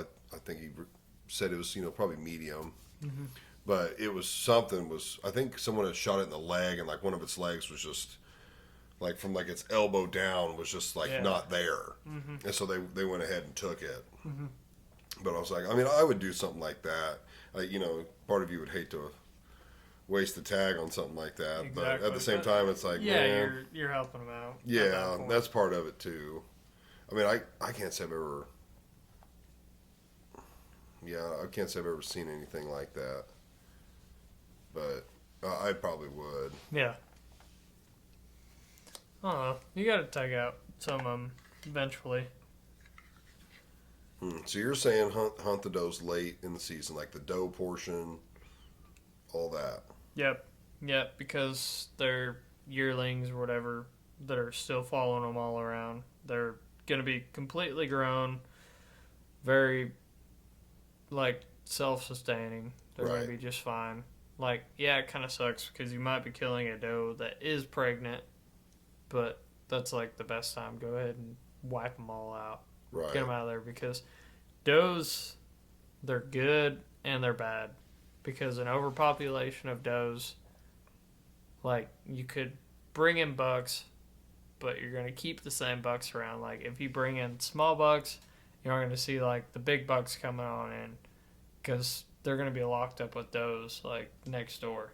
Right. So if you have small number of does, some big bucks are going to come on in. Like, there's going to be more deer cruising, and then like late season or early season, there's going to be more food because they don't have to compete with like all the does eating up everything. So, I mean, what do they say about future deer population? Like if you take a bunch of does, like if you take a bunch of does off your place, I mean, do they say like, oh, in the next couple of years your population is going to dwindle because you killed so many does? No, I don't think so. It sounds like it's going to grow because, like, it's not quite like a 50-50 with, like, bows or, like, bucks to does. Mm-hmm. So I don't know. A big guy, I can't remember his name. It's like Growing Deer TV out of Branson. That guy, like, whatever you need to know, he's like a deer biologist. Mm-hmm. Like, he turned like the deep ridges, rocky, nasty environment into absolute like 170-inch deer, like killing a few of them a year off of his place. So, yeah, Growing Deer TV. Can't remember his name. Can't plug everything on that, but yeah, Growing Deer TV on YouTube. Look him up. Awesome dude. And he'll come on out to your place, tell you what you need to change up out here and everything for like $300. Wow. Mm-hmm. I mean, what could he tell you to change? Well, first things first, get rid of all the cedars. Because cedars are nothing but bad. They're invasive. What's bad for the deer for? Well, not really the deer. You get rid of all the cedars, then you get like all the natural growth coming back up where the cedars were. Because all they're good for is destroying like the water table and all that. Because they're invasive. Like, they were brought in. Right. Like, red cedar is not native to the Ozarks. Mm-hmm. So, yeah, get rid of all those. But his big thing is, like, controlled burns and all that stuff. Like, bring back, like, all the native, like, grasses and everything else. What about food plots and stuff? Go for it. Yeah. No-till. No-till is his big thing. Like, don't go through, run your disc and all that stuff. Fertilizer, no. Just no-till. Putting in, like, a good no-till seed, like clover. What else is there? Like, radishes and stuff for, like, late season. Just, like, very simple stuff. Like, you just broadcast it on the topsoil and don't do anything? Well, like you can no-till, or you can come on through there and, like, kind of till it all up and then broadcast. So you'll have, like, the native vegetation, like, coming back up through with your plot. So see, I did that when you're down here where my bow stand was. Mm-hmm. And the neighbor brought over a tiller, he tilled it all up, and then we just broadcast it. Mm-hmm. It came up one year. It was decent. I didn't do it again because he actually passed away, so like we didn't have the tiller anymore. But Yeah. I actually have a cedar now, but it's like meant to pull behind the lawnmower, so it'd be kind of tough. But Yeah. it's also not a very big area Yeah. that I'd have to do that. But Hey, small plots. That's a big thing. Trenton, you want to talk for a second? I gotta take a leak. you gotta go pee-pee? Yeah. Do you have anything else? What else were we want to talk about? How long have we been going? An hour and a half. Do you want to keep going? If you want.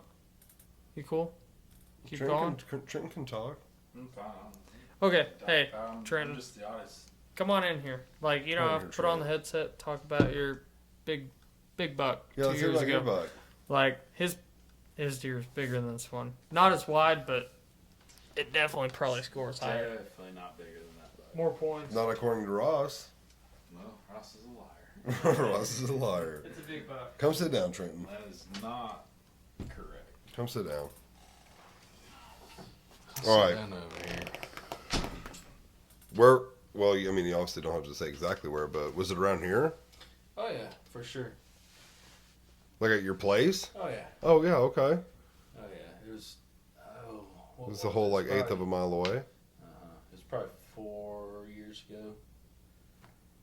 And same deal. We hadn't put up any cameras or done the salt box or corn or food plots. We did nothing like that. Right. Just got extremely lucky. Yeah. It's probably the third day out, and it firearm. It wasn't archery hunting. Right. He just broadcast himself and was rubbing his rack to the trees a little bit and just watch him through the scope. All right, I better take that shot. And Right. shaking real bad, you know, because everybody gets kind of buck fever for a Oh little bit. yeah, And, absolutely. I've had to breathe a little bit, and finally it's like, all right, this is the time. Right. Slow squeeze, shot him, ran off. Oh crap! Did I actually hit him or not? Yeah. And waited, I don't know, probably 20-ish minutes, just because I felt like it was a pretty good shot. Mm-hmm. Waited 20 minutes, climbed down, went over, and he maybe ran 30 yards at the most, kind of in a zigzag between some trees and whatnot. Yeah.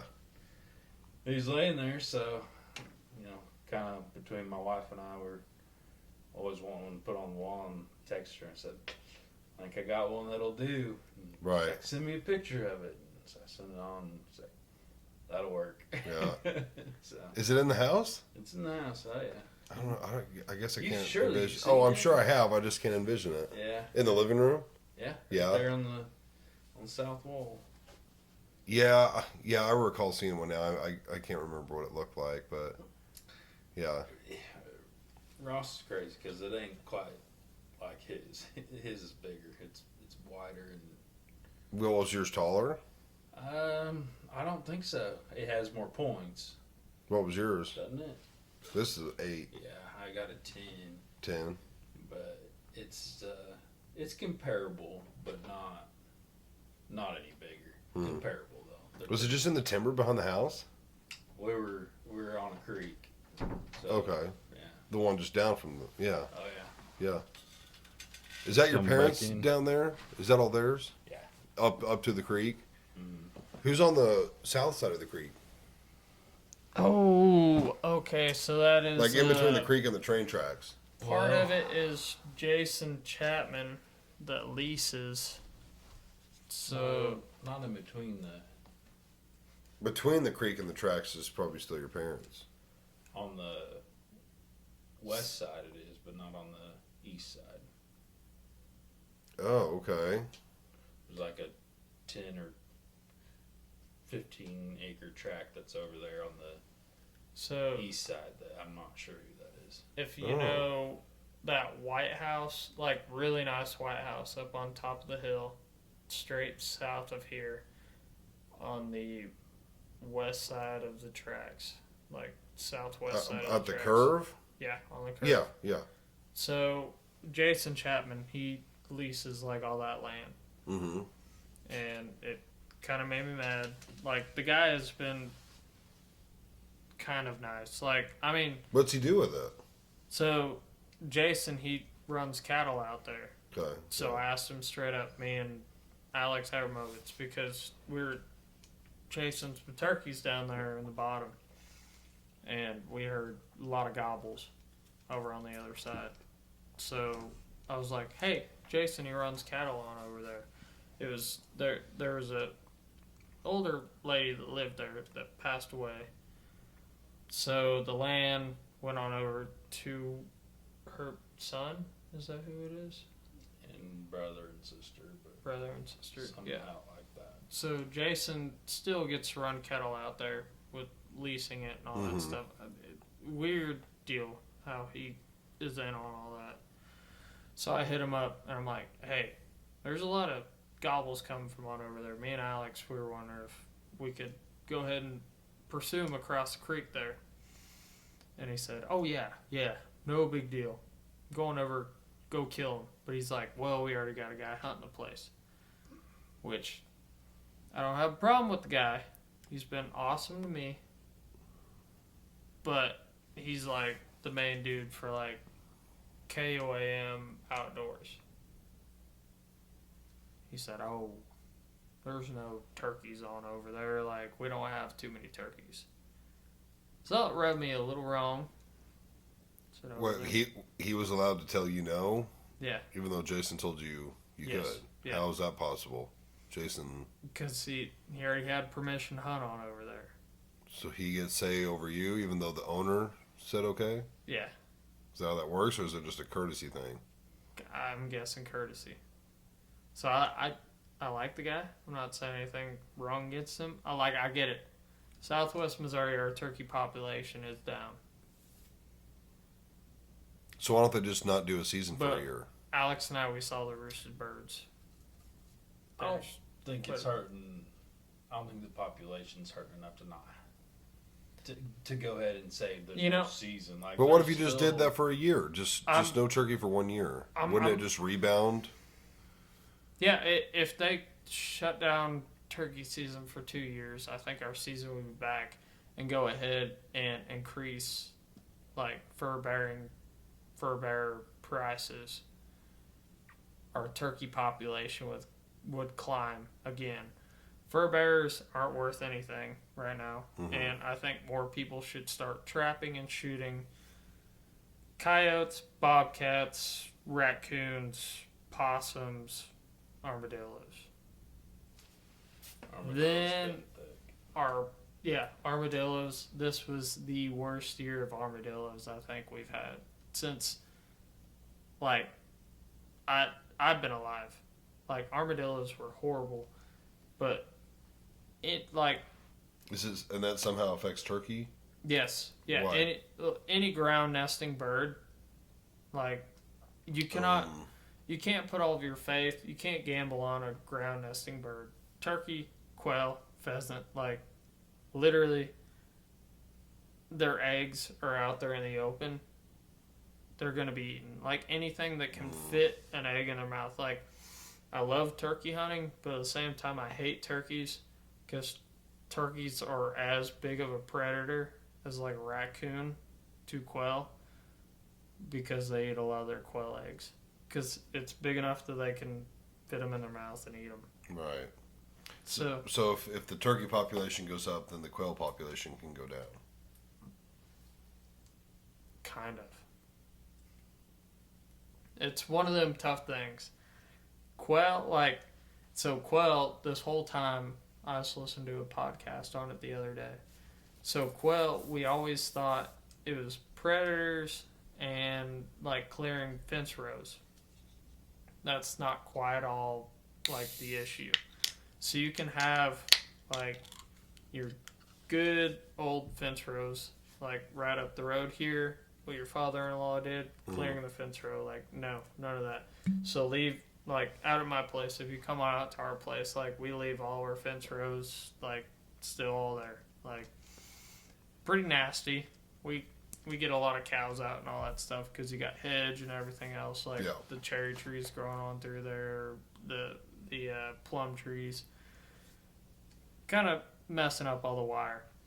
So you want to leave all that so you still get the quail.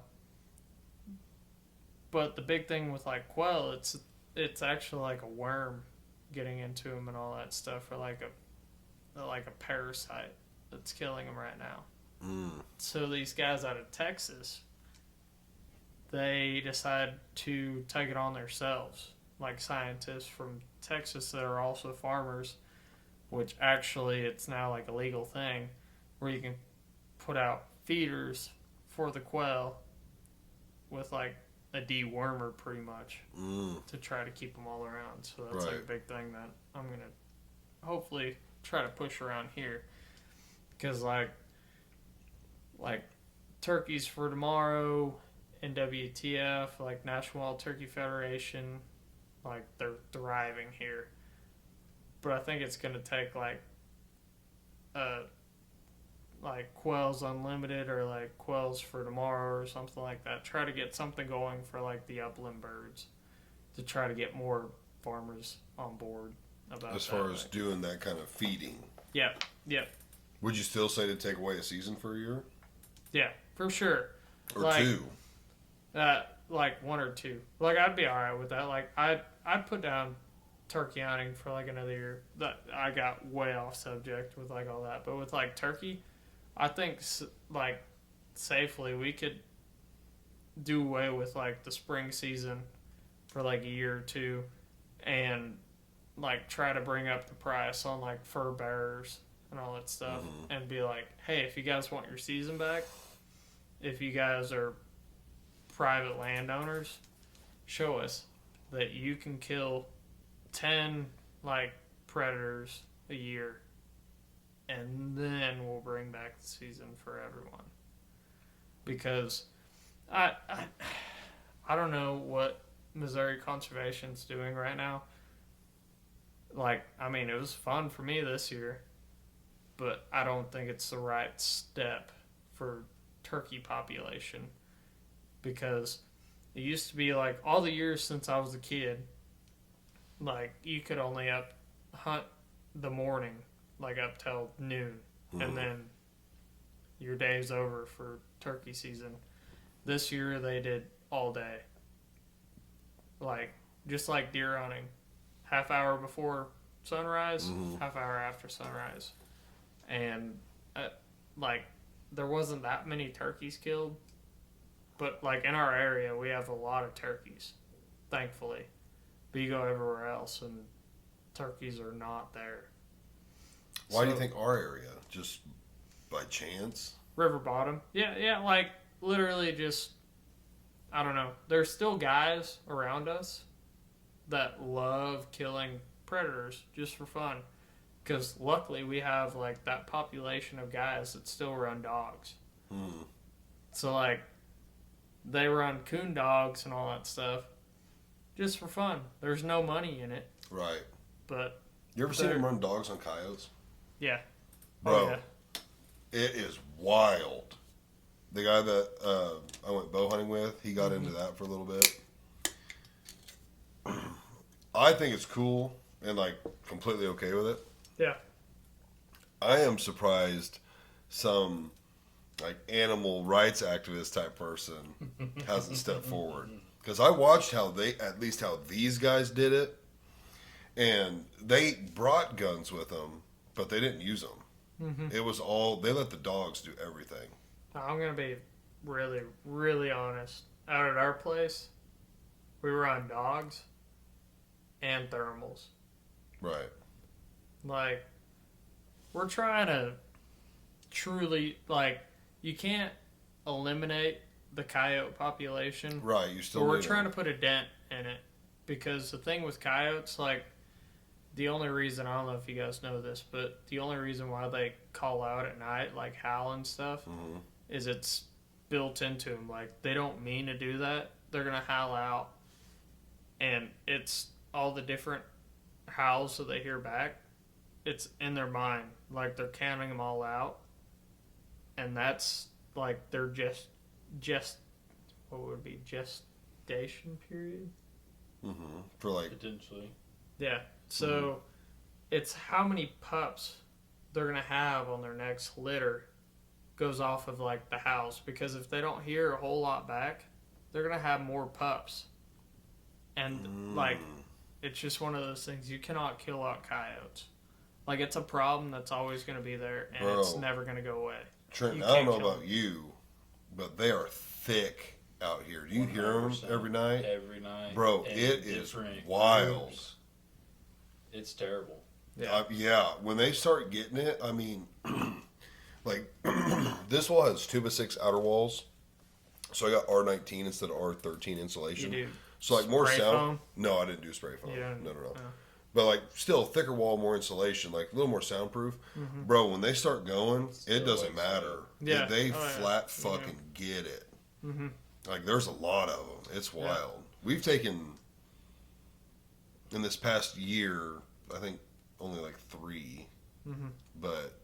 Well, the good part about a lot of them guys that run coyote dogs, I'll hook him up. Like, they run them after season, like after deer season. So you run the dogs at night, and then also, like, have Trenton's cousin come on out, Alex. He's got a call, so it's just like a howling call. That's it. Literally. Within, probably, what would you say, 10 minutes out on my place? Dude, you got dogs running in. It's fun. With, like, a suppressed 308, just... And so he's got the thermal and the night vision. He's got both. Right. Yeah. So I'm about to book Alex again for... Now, when you say running dogs, do you mean they're just getting them out, or what are they doing with the dogs? The dogs are literally... If the dogs don't kill the coyote... Okay, yeah. They're killing coyote with a gun. Yeah, that's what these guys were doing. They had dogs on rotation. So they were doing it up north. So, like, it was super flat, you know, corn already harvested. And, like, he showed me the videos. It was wild. Like, they had these dogs just running them. And then they had them on collars. to where they would come to not a complete stop, but it's slow enough for the dogs to get out. Mm-hmm. And the new 3 or 4 dogs would hop out of the truck. How the collar shit works, I don't know. I guess they feel a vibration or they hear something, and the old dogs, a shock at that point. Yeah, that are running, they know when that collar goes off, they come back to the truck. The new fresh dogs take over. Mm-hmm. It was so cool, and they just swapped. They kept running and running and running. They ran the coyote down, and then they ended up getting him down. It's like a creek bed. Yeah. And they just tortured that motherfucker. I mean, they were just ripping him apart. Mm-hmm. And I asked Davey, I was like, why didn't they like get the dogs off and shoot him? Because, I mean, he wasn't like, he could have probably got up still, but he looked exhausted. Mm-hmm. And they were like, that's just how they like to do it. They let the dogs get it's like a reward for them. Mm-hmm. So he's like, they let the dogs, take it down to the end. So, like it's pretty wild to see. It was cool. I've never seen that before. Down south, they do a cow killer dog. So it's like a blue heeler and a Catahoula mix, mm-hmm. or like pit bull and Catahoula. So they used to run trials up around our place over in Freistadt. They used to call it like Southern Boys Hog Days or whatever. So they had like big round pin, like a rodeo pin, mm-hmm. and PETA ended up shutting that all down and stuff. Mm-hmm. But they'd put their dogs in like Kevlar vests and stuff, the Catahoula and like pitbull mix, mm-hmm. and they'd release like wild hogs in there, and they'd see how long it'd take for them to like control the hogs in that pen. So like a lot of my buddies from down south and stuff, they still run like the pitbull and Catahoula. So they go on out and they're hog killers. That's literally their only job. Like they'll go ahead and bay the hog and all that, and all you got to do is you got to run up with a knife and like slit their throat. But up around here, like a lot of guys will run Catahoulas and blue heeler for their coyote dogs. So what they'll do here lately is like run greyhounds. That's what these guys are running. Yeah, they'll run down the coyote, and then you will release like the Catahoula and like pit bull. So the greyhound's there to wear them down. Yeah, because they'll outrun them. Yeah, that's exactly what these guys had. Mm-hmm. They had greyhound. I don't know if it was pure, but it was a greyhound-looking dog. Mm-hmm. They were the ones running them down. Yeah, and then they had the blue heeler-looking type dog. Those were the ones that got to finish it. Yeah. I don't even think the greyhounds were involved in that. A lot of guys I've realized. So there's like a small, like, breeding group out of, I can't remember if it's like Tennessee, like Eastern Tennessee or West Virginia, but they call them the Plot Hounds. So the Plot Hounds, those are bear dogs. So they're used to treeing bears. Black bears. Yeah, they're used to treeing like 300-pound bears. Mm-hmm. So now that's kind of getting like integrated into our coyote dogs, because they have no fear at all. Like they know, like, big animals, whatever, you get enough of us, we're gonna bark at them and all that stuff. So they run like these Catahoula Plot Hounds. So they'll run out the dogs after the greyhounds have already worn them out. Right. Give you enough time to see them on your GPS collars. Yep. Go on out there and go kill the dog. Right. Or coyote. Yeah. So, yeah, it's getting pretty wild out around here. Like, I love it. I would love to go on one of those. It looks super fun. Yeah, it sounds fun. Like, a lot of guys down around like southeast Missouri. Mm-hmm. Oh, they've been running them for years. Right. All of them are in like Tacoma, like S10 trucks, run like 100 miles an hour down like a back road. Yeah, these guys were hauling ass too. Yeah.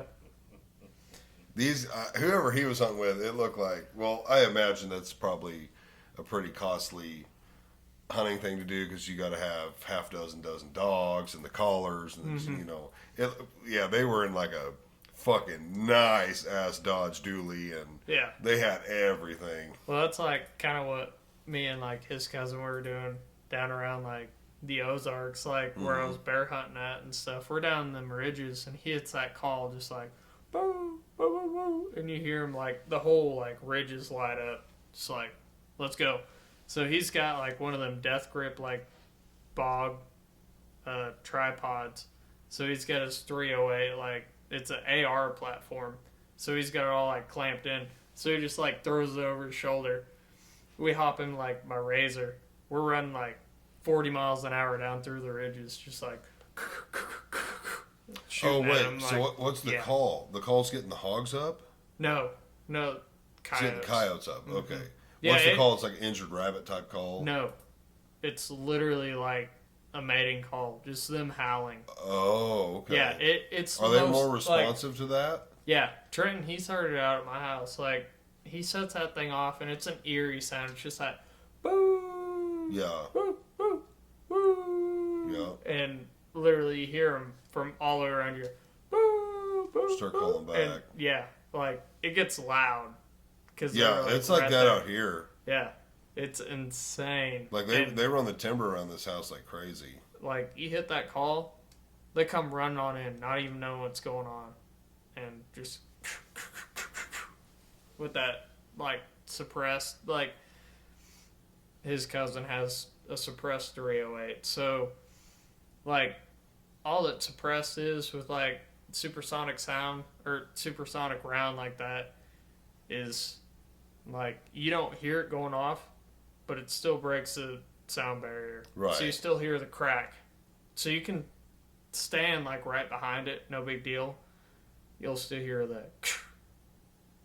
but it's still, like, it breaking the sound barrier, just a Wait, so you don't hear, like, like the big boom? Mm-hmm. Like, comparison to maybe a 22. It'd be louder than a 22, but you don't need hearing protection. Like, without Wow. earplugs, like, it's not going to make your ears ring. Wow. Like, suppressors are insane. I didn't realize they were that effective. Mm-hmm.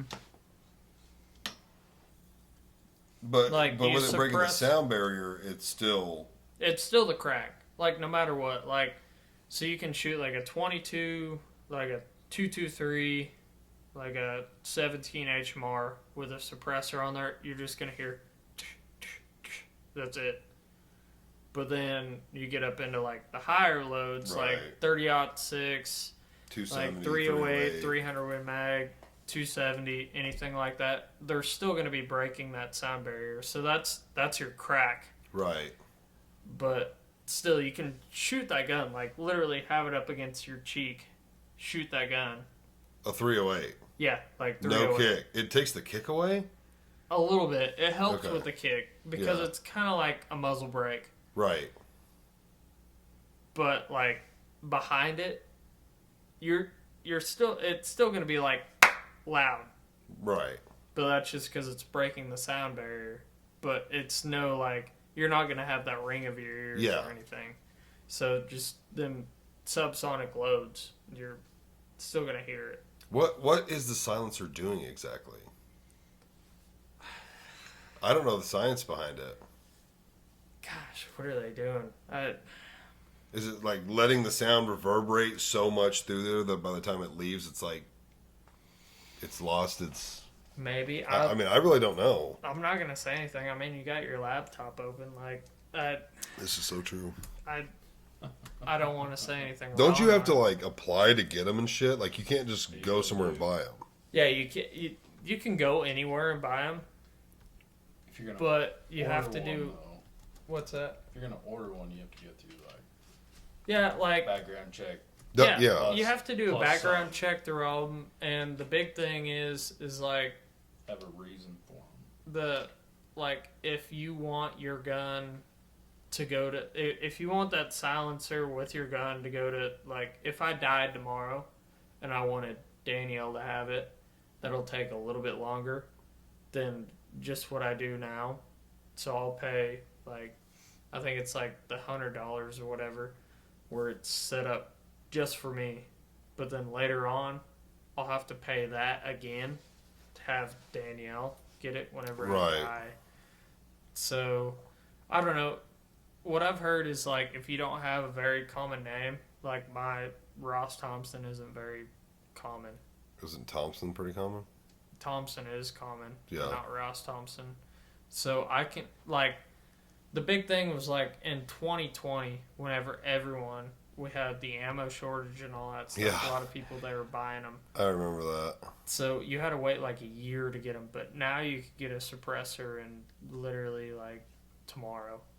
Like if we wanted to buy one right now, we'd get it tomorrow and our background check would go through. Have you ever had a problem with a background check when buying a gun? No.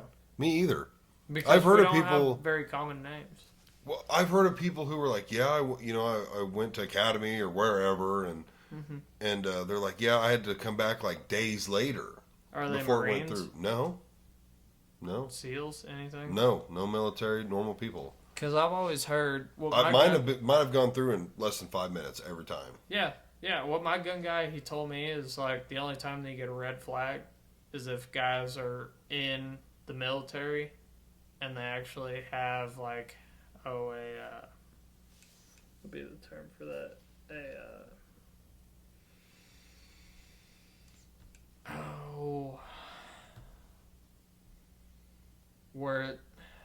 Gosh dang it, what would be the term? Like if you have like a clearance or something, then it would throw like a government clearance of some type? Yeah, it would throw a red flag, so you have to, like, your FFL would have to get more information off of them. Yeah. It says the suppressor traps expanding gas at the muzzle of the gun and allows it to cool, lowering the sound signature of the firearm. So apparently it takes that gas longer to get out. It cools down more, so by the time it gets out, the sound's just not as... So apparently that hot air leaving, is what's making some of that sound. Yeah. I guess. I'm still waiting for the day that they come out with a suppressor for a shotgun. That would be legit. Well, what's the is there a difference between a silencer and a suppressor, or the same thing? Same thing. Same thing, okay. They don't make them for shotguns? Not yet. Well, I heard that they're working on it, but not to like your everyday consumer. There isn't one out there. Right. I could be wrong. I mean, that'd be worth a Google, but like, I heard they aren't out there yet. Because it's not like a rimfire or anything. Yeah, because you see in the movies when they have them on. Yeah, it's like ding, ding, yeah, ding. they always advertise that like that. Yeah. But yeah, your 22 can do that. Right. But anything over that, it's still going to make a sound. Yeah, it's just not going to yeah, be because deafening. they're breaking the sound barrier. That's all you hear is that crack whenever they're going through. And do you hear it right out of the end, or is it like off in the distance when you hear it? It's hard to tell. Like, I guess it'd be like right off the end, but not quite. I don't know. Because like I said, like, I mean, go on out, shoot your 270. Like, 270 is like a big one. 30-06, 308, 300 Win Mag. And you're going to hear it, like, no matter what. Right. But with a suppressor on there, it's not as bad. But you shoot it, like, without hearing protection, like you're out there in the field shooting a deer. Yeah. It's going to jar you. Oh, yeah. Like, your ears are going to be like, for the whole day. Yeah, I was actually talking... suppressor, it's not that. Right. It's not that bad. But you're still going to hear it. I was talking to some guys at work. It was, hunting season, and we were talking about the deer. Well, some of the guys don't hunt, of course, and they were like, well, what's it like when you shoot them and you don't have the hearing protection on? And I was like, well, honestly, like in the heat of the moment with the adrenaline and everything, I've never noticed it. Yeah. Now 5 minutes goes by, or maybe a couple minutes, and you're like, oh, fuck, my ear's ringing. But like in the heat of the moment while shooting a deer, I've never once been like, oh, that hurt my ears. But your adrenaline's pumping, and you're not focused on that. Yeah. Now you go to a range and you forget to put them on or something. Yeah, that doesn't feel good. I'm about to just like blow the money. I gotta pull up my phone. There's a company out of Tennessee. They're working with like Meat Eater. So it's these earplugs that they make that You wear earplugs or the earmuffs? Earplugs. Yeah, I like earmuffs personally. I hate earplugs. So it's... They're so uncomfortable. I hate them. It's Auto Pros. they're making them where like they'll send you a deal. They fit inside of your ear. Like they'll send you a mold and all that stuff. But like we could be talking just like this, and like it's time to shoot. Yeah. You shoot and it'll block it all out. Yeah. So it doesn't ruin your hearing or anything. Yep. They've had earmuffs like that for a while. Yeah, they're super expensive, but these are like in your ear, like little things. Right, in your ear. I remember the first time I saw him. Bo and I were cutting wood. Yeah. And they were his dad's, and he brought them out, and he was like, "Check these out." Put them on, and then like he's like, "All right, like we're talking right now, right?" I'm like, "Yeah, I can hear you perfect." He's like, "Fire up the saw." Fired it up. Couldn't really hear the saw, and he's like, real quiet. He's like, "Can you hear me?" Heard him clear as day. I was like, "What in the hell is this?" So I fire up the saw like I'm going through a log. Can't hear the saw, and I'm looking at him like while I'm doing it. He's like, "Can you hear me?" Heard him clear as day. I was like, "This is some wild shit." Yeah, that's kind of like the Walker's ear. Like I had them for like a little bit. They're like just like hearing aids, like behind your ear and all that stuff. I wore those, but like literally, you could hear everything out in the woods, like anything, take a step and all that. Hear cars driving on by. Oh, like while you were just hunting. Yeah. But to literally help you hear, like if you could hear deer coming or something. Yeah, but like they were weird. You could hear everything, like your pulse and all that stuff. But then you took a shot, and they weren't quite as they are nowadays. Like they would amplify that shot, and you're like, "Oh my god!" Oh, they would amplify it. Yeah.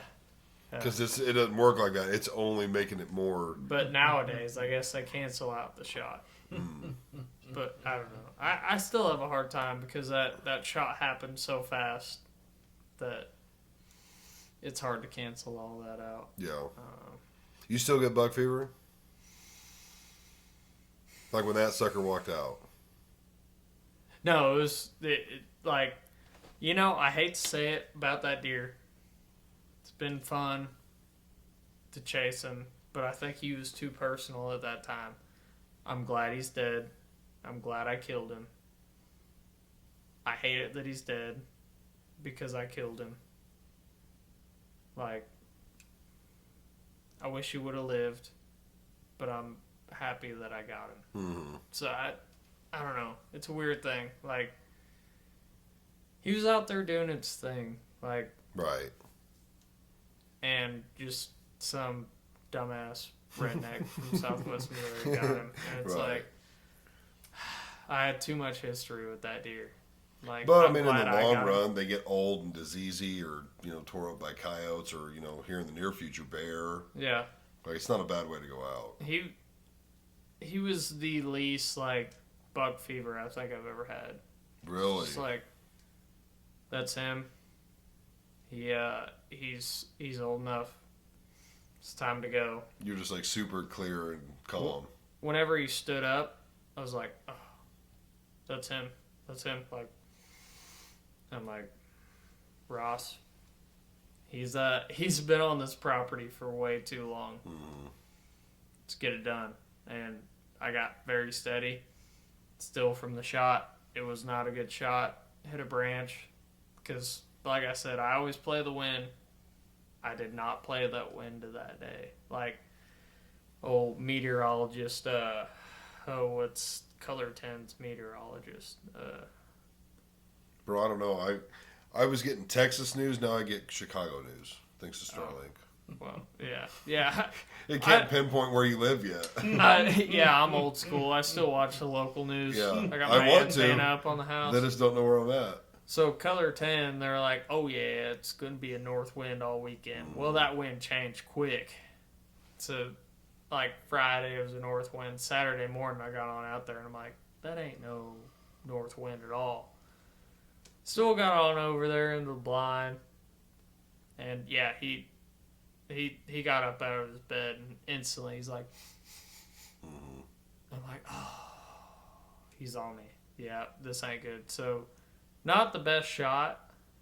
I shot him through some brush, and the bullet definitely shows. Right. But we still got it done. I mean, what do you think about getting to the point of not getting buck fever? Like, how do you look at that? Like, does it take some of the excitement away? Yeah. That's how I would feel. Because all these bucks, I've been out on this property for long enough that I know what's out there. Mm-hmm. I know it's gonna walk on out. Like, still you get like that little giddy, but I don't know. I like bow hunting a lot better than rifle. It just so happened to this guy, he happened to walk out during rifle season, right? Which I shot him at bow range. I feel like that's why a lot of guys stop rifle hunting and bow hunting is because they lose the excitement of rifle hunting. Like, I get more giddy about shooting a turkey than a deer. It's kind of sad to say, but I don't know. It's just like you shut all that out, like especially with your bow, because like you have to put an ethical shot on this deer because you do not want anything. Might be different for everything else, but I don't want anything to suffer. Right. Like I don't know, call me a bitch or whatever you want, but I don't want anything to suffer. No, that's a good way to look at hunting. I mean, not only from that viewpoint, but like, let's say you hit it and it's a bad shot and it doesn't die, but maybe it dies in a week or two and you don't find it. Yeah, then you just lost the meat and the antlers. Yeah, but you killed it. Like, and you're not going to get a shot at it next year or later in the season. Yeah, that's not in my vocabulary at all. Like, if I put a bad shot on it and I know it, then it becomes a job. To get it. I have to kill that deer. Right. I have to put an ethical shot on it. Right. So I don't know. Like, yeah, of course, I get the shakes, but then whenever it comes time to go ahead and get it done, just like, it's this deer's time to go. Cause it's pretty sad to say, but like the smaller deer that I've shot in this that I haven't had the history with, I'm more amped up about that. Like, yeah, I get buck fever about it, but with this deer, it's just like, he's probably gonna die in the next year or so. Mm-hmm. Like, old age is probably gonna get him. Right. This is gonna be the best his rack's ever gonna look. Exactly. Yeah. Like, he would definitely start degressing from here. Yeah. And over the years, I've found myself that way too. I still get buck fever, but like when it's time to pull the trigger, you find yourself calming way down, way faster to a way calmer level. Yeah. So you still get that insane rush. You're like, oh shit, there he is, and you get up and maybe you're kind of looking at him for a minute, and then when it comes time, you just kind of let all that go, and it all becomes about taking the shot. Which Trent, he's seen it, and I guess all the viewers on here from Protect Our Forests, they've seen it. I have a shed bigger than this buck off my place, and I've seen... The shed was bigger than him? Yeah, I don't recall that. I've seen a bigger deer killed off of our place, a 161-inch deer. So, who got him? A guy from Wisconsin. Why was he on your place hunting? It's a little trade offer. Like, we bear hunt up there. They come on down here and whitetail hunt. Have you ever got a bear from them? No. Not a fair trade. Yeah, not a fair trade at all.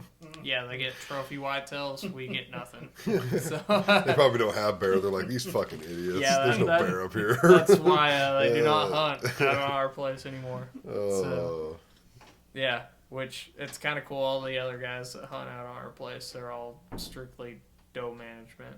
So that's why we can grow whitetail of this caliber. Yeah, and that's my problem. Like, because I always want to take 2 or 3 every year because we eat the hell out of deer. So it's like, yeah, I'm getting more and more every year to the point where it's like, I want something to mount. Yeah. But at the same time, it's like, man, you're 4 or 5 days into rifle, and when I'm not bow hunting, it's like I've only got rifle, maybe some alternative or whatever. Yeah. Well, that's like. But it's like, dude, I need to get something.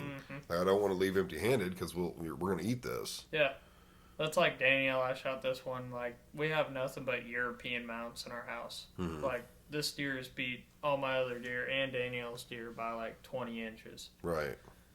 And she's like, "Wow, that was really cool. I want some more shoulder mounts." I'm like, this one, it was 142. Like, this is now the smallest deer that we're going to put up on our wall. Right. Because, like, we've had a 161 taken off the place, like... Wait, this is a what? 142. Man, I wouldn't say that, because what if you shot like a 135 and had like dual drop tines or something?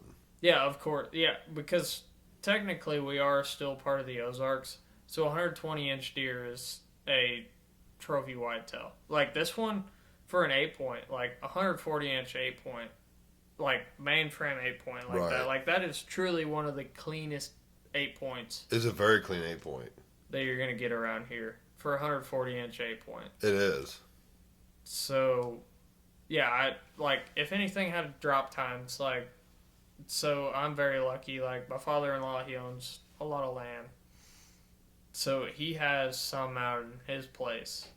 Like he's got some 12 points and stuff that, of course, like you got more tines, so they're gonna score higher. Mm-hmm.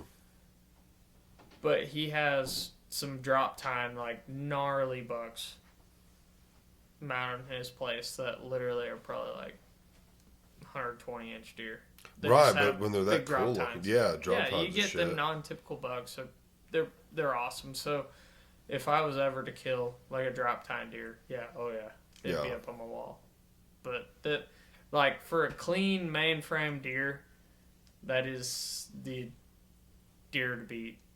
Right. So before I ever get a shoulder mount, like of course I'm always cool with European mounts, but if we were to do like another shoulder mount, it has to be equal to that or bigger, I think, to put up on the wall. And now, what Danielle doesn't quite get that. What's the difference between the drop tine and an eye guard? So your eye guard. No, I made this thing start. No, buzzing. it's good. It's just right here, probably. So the eye guard like wraps around in the front. I've always thought an eye guard was your brow tine. Is that just the other term for the brow tine? I think maybe. Okay, for some reason I thought the drop tines typically drop down and out. Yeah, so and what they called a brow or a eye guard was it dropped down and in, like it was covering the eye. Yeah, I always thought that. Maybe you're right. I don't know. That's just what I thought. There was like two different ways. The drop tine went out, brow guard went in. But maybe these are called brow tines or what I call them. Eye guards. Eye guards. Yeah. Yeah. Maybe those are called eye guard. I don't know why that would be the eye guard though. Yeah. I don't ever call them that. So I've always just heard like, so you got your brow tines. Yeah. G2, G3, and then anything after that's another G. Right. So this is your main beam. Right. Right there. Yeah. So I don't know. Like Trenton, he got a 10-point, so that's why his would probably score over this, which hopefully if you have me back on the show here pretty soon, hopefully next week, I'm going to take the tape. We're going to go ahead and take his deer down. Mm-hmm. I would love to score his, because I think his is probably 150, 160s. Has to be. My God, what would we be looking at if this was a 200-inch 8-point? What would we be looking at? Like how much bigger? A lot more tines. So this thing No, just an 8-point. No such thing. Oh, you're not going to get a 200-inch 8-point. Very, very rare. There's been very few taken. So, like, their G2s would be like that. All their tines would be like that. And it'd be over a 20-inch spread.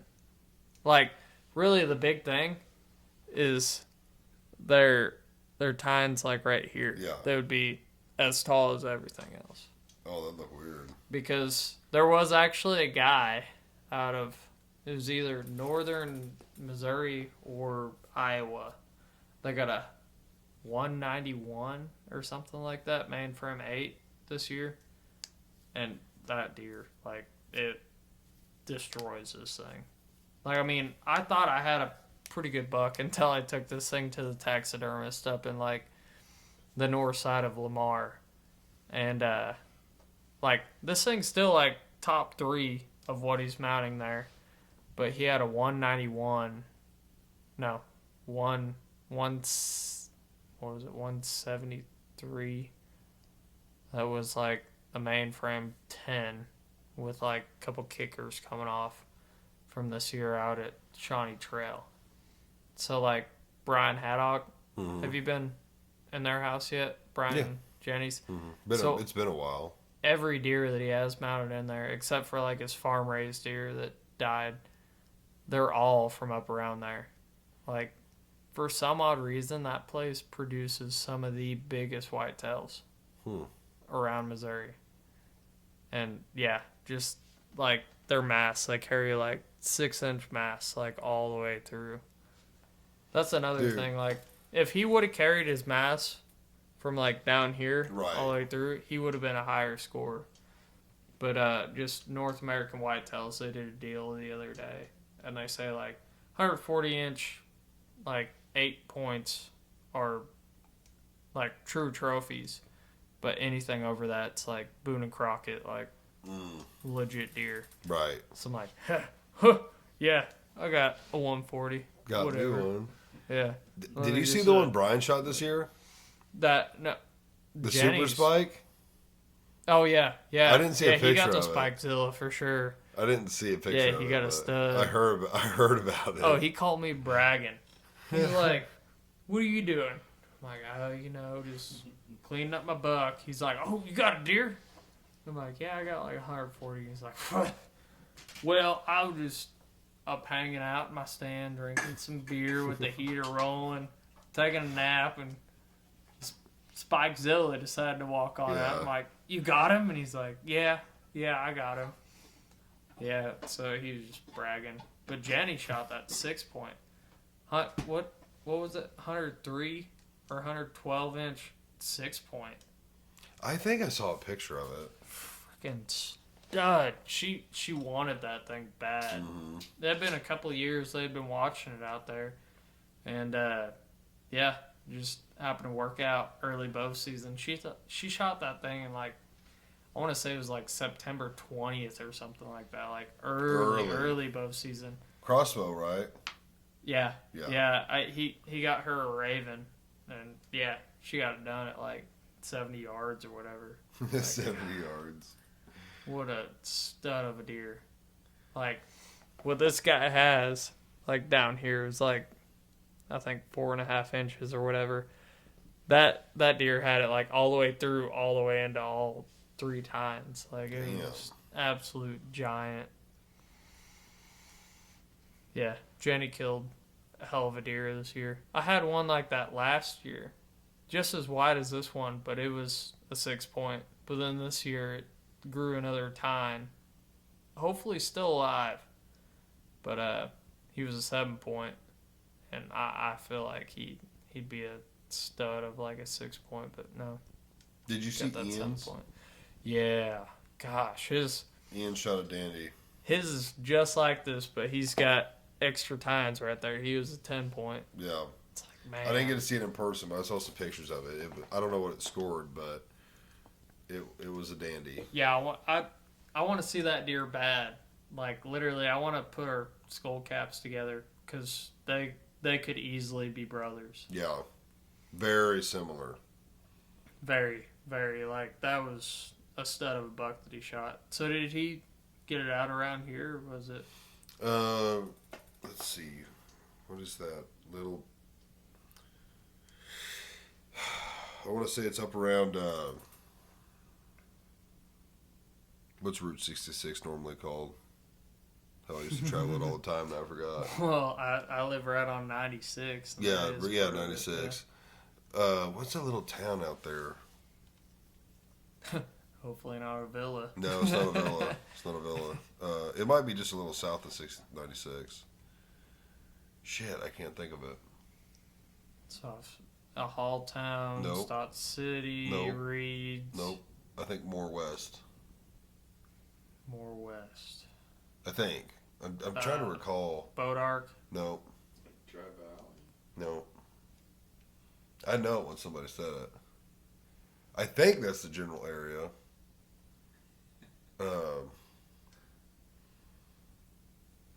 Man, I cannot for the life of me think of it. Okay. Well, you can keep his secrets, but, I mean... It was somewhere out there. Good deer. Mm-hmm. Yeah. Hey, if we do another podcast, I'm gonna bring out the matching set that I found. I think it's this buck off sheds. Really? 2 years ago. From the pics you had? Yeah, has the same curve. That curve right there. Yeah, that's the only way. But just the most symmetrical has to be the same deer. Like, definitely loss of like 8 inches. But got smaller. No. Like, grew bigger. Oh, okay. The sheds are smaller. Mm-hmm. Yeah. Because what do you think he was? 4 or 5? I'll find out here very soon. I think 4. Because they don't really start declining until like what, 7? 6. Yeah, 6, 6, 7. Yeah. But yeah, like around here, so Trenton's brother-in-law, Dustin, I didn't really realize how how young of bucks we all kill around here, because he's a killer, and he kills some nice deer up around Lamar. I say they probably average what, 2? Yeah, all of his deer were 3. But I'd say most people average 2. Yeah. Yeah. Yeah. So, it would not surprise me at all. Like, he has like 180-inch deer that are like 3 years old. So, damn. That's pretty big for that young of a buck, isn't it? Mm-hmm. I mean, what would those turn into if you let them grow another year or 2? Oh, that'd be 200-inch deer for sure. Like, he came on out, he checked this thing out. Like, of course, good deer and all that stuff. And then he's like, you want to come on out to my place, check out what all my mounts like, figure out what you want to do. I'm like, yeah, that works. Because I took my deer to his taxidermist. Mm-hmm. Same with Trent. Took his out to his taxidermist. And I was like, yeah, that works. His deer, like, make mine look tiny. That's wild, because that's a good-sized deer. Yeah, he's like, all mine were 3 years old. That's a wild thing. Like, I don't know. He's further north than mine. So, for truly, like, an Ozark deer, I think that's 4, maybe 5. Yeah. Has to be. What style did you go with on the mount? So I really wanted to do like a full sneak, but Danielle, she's like, no. So I'm like, okay. I think, is that the one where their head is fully sticking forward? Mm-hmm. Bro, I thought so. I hate that mount. It looks funny once they get mounted that way. Dude, really? I don't like it. Their neck, it's just like fully out. Yeah. Yeah, I personally think that's the ugliest mount. That's a cool look, but on the wall. Yeah, I don't know. So I ended up doing just a like half sneak turn to the right. I was going to do a pedestal where like the whole thing's sticking off the wall. Yeah. Like they're turned as much as you can, because this rack truly looks bigger from the side. So I was like, yeah, I'll do a pedestal. And he's like, oh, dude, that's like $150 more than like a regular shoulder mount. Why? Because there's more. Yeah, just a lot more to it. Okay. I guess. It doesn't seem like there'd be anything more So I'm to like, it. okay, whatever. I'll just have him looking to the right, like slightly upright to the right. And yeah, after that whole ordeal, my father-in-law, he's like, what is it? I'm like, oh, it'll be like $650. And he's like, oh, I'll pay for the whole thing. Like, I should have done that pedestal. Was it too late? Yeah, pretty much. Yeah, because I would have done that. You could have covered the $150. Yeah, exactly. Yeah, no big deal. But yeah, which actually around this area, we have some of the cheapest taxidermists. I was about to say, is that normal or? Because, so I play like trivia every week, and it's nothing but like outdoor hunting trivia and all that, brought to you by like Meat Eater. Mm-hmm. Meat Eater trivia. You like Meat Eater. Yeah. So they did a statistic, I think it was last year, for the average shoulder mount out of the whole U.S. It's $900, and around here it's anywhere from like $350 to $650, like cheap. Is it because there's so much competition? I feel like there's a ton of people that do it around here. Yeah, I'm thinking like literally here in the next couple weeks, whenever my taxidermist starts getting all the molds back, because that's always been something that I've wanted to do is taxidermy. Mm-hmm. I'm gonna hit him up and be like, hey, if you need a hand or anything, just let me know. Like, or if you just want me there, like, I just want to watch how it's all done, because I think it'd be kind of fun to get into it. And plus, the other night, whenever I picked up my skull cap, he like I had to drop it off on Saturday, and then it was maybe a week later. I went back to go get my skull cap because I'm gonna get him like officially measured and all that for a competition. Mm-hmm.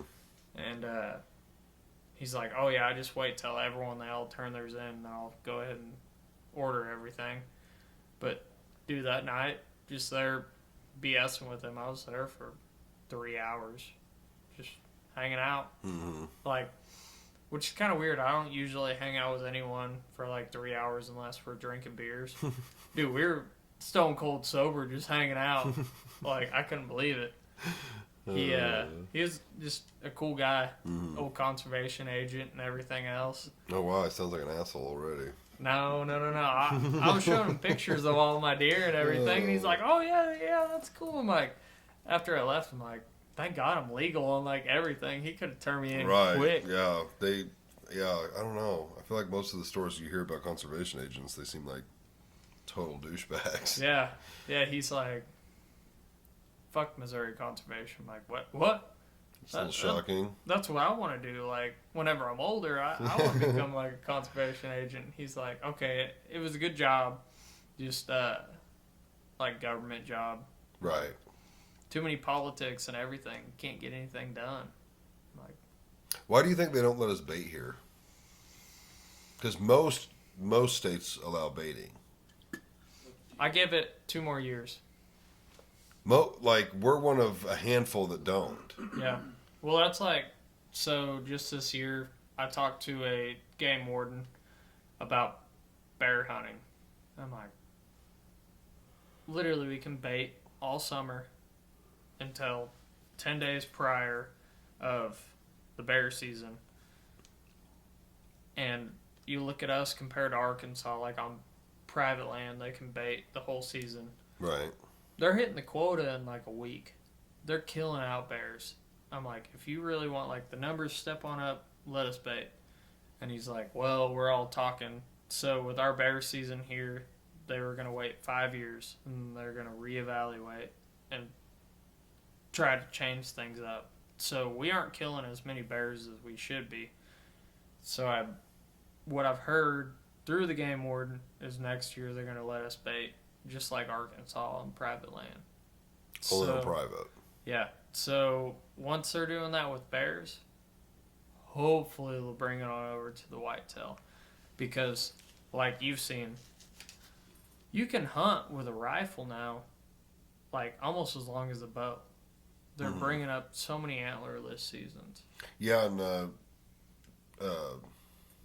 CWD. Newton, it had an extended season. Yeah, so did Jasper. I mean, I shot this guy a week after rifle season. Oh, okay, yeah. Just because we had that extended season. Yeah, so did we. Yeah, so it's pretty handy. You got 3 weeks to be able to fill a rifle tag. Right. So I don't know. I think it's super unfair. Like where I hunt, it's timber and then like just a little bit of pasture for the cows. But on either side of me, there's crop. So it's like they're basically, you got to catch them passing from crop to crop. And that doesn't mean they're going to pass through where you are. And like there's no good water source. So it's like they really don't have any reason to be over here unless they're passing from crop to crop. yeah. So it's like, unless you have the time or the money to put in a food plot, you're at like a huge disadvantage from the neighbor who can just hunt over, their corn or their beans. Yeah. To where it's like, well, I would rather be able to put corn out to kind of even the playing field and get them onto my place just as much. Yeah. But yeah, they always throw up CWD, blue tongue. Like they throw every excuse in the book, it seems like, on why they don't. Like I actually heard, I don't know if it's true, I heard you're not even supposed to bait now. No, as long as you're in a CWD county, like you can't put out any food or anything. That's what I thought. Which now Newton is a CWD county, and so is Jasper. That's what I thought. Yeah. Now this is the first year for Newton. There's like a tiny little square of Lawrence, Barry. No, Barry are CWD. Yeah, I think it's literally Lawrence is like the only county, like a little square that you cannot hunt during that season, which is like stupid. But like a lot of the guys that I know that killed a deer during like the first week in a rifle because you had to check them in. Mm-hmm. They said they're in Lawrence County, so they didn't have to check them in. Yeah, I heard people were going to do that. Mm-hmm. I was really hoping I just didn't shoot anything opening weekend because I was like, I do not want to dick with taking this thing in. Dude, I was pumped about it. Yeah, I heard people that they were like, I'm just going to wait a couple days and tag it on Monday. I was way different. I was going off of whenever all of us were kids, the old check-in stations before you had to telecheck and all that stuff. See, I don't remember those. Dude, it was a blast because I mean, you'd shoot that like little basket rack 4-point. Right. And you take it on in, and you get to see deer like this. Just like, dudes start popping their tailgates, just like, yeah. I mean, I've been watching this deer from my combine. Right, yeah. Yeah, he happened to walk on out. He walked right on up to the corner. I mean, yeah, he didn't walk up to no pile. I got him. Right. Yeah. So, I don't know. The check-in stations, that was so cool. And I kind of miss that now. It's all on your phone. Like but it does allow for stuff like that where you just you wait or you don't report it. Yeah. Like the first time that I actually dealt with one, like I haven't had to deal with one because most of the time I don't kill till late season. But I shot an 8-point 3 years ago, whatever, up in Dade County, and I had taken him to a check-in. He really he would have fit inside of this rack easily. Oh, they still have them? Yeah. And, well, it was just like the CWD check-in, so I took him on out there. Not to truly check the tag to check for CWD. Mm-hmm. Right. Yeah, which someone also told me if you go in and tell them you're going to mount it, they won't check it. They will. They do a different test. Yeah, so it goes to your taxidermist at that point. So your taxidermist, once he capes it out and he cuts the skull off, like the skull cap like that, then he'll send in everything else. Like my taxidermist, he's a CWD guy. So I walked on in there to go pick up my skull cap, and he had like 5 doe heads up on his table there, and he was pulling out the glands. So I gave him a little hand with that. Anything for a discount. I'm helping him out with anything. Absolutely. I don't care. But yeah, he's like, just watch out there, because I looked. He's got like a 55-gallon plastic barrel like cut off. Dude, it's full of like brains and skulls and everything else. I'm like, dang. So he's like, yeah, just watch out there. And he went ahead and threw another one in there and puts a little gland in a bag, a little plastic baggie. What do you think about all that? What do I think? Yeah, we truly do have an issue with disease in deer. But you're the first person I've heard say that. We have not. There hasn't been a case that has went to human, like truly like. Is that what they're worried about? I thought they're worried about the deer population. No, we got so many deer. It's fine.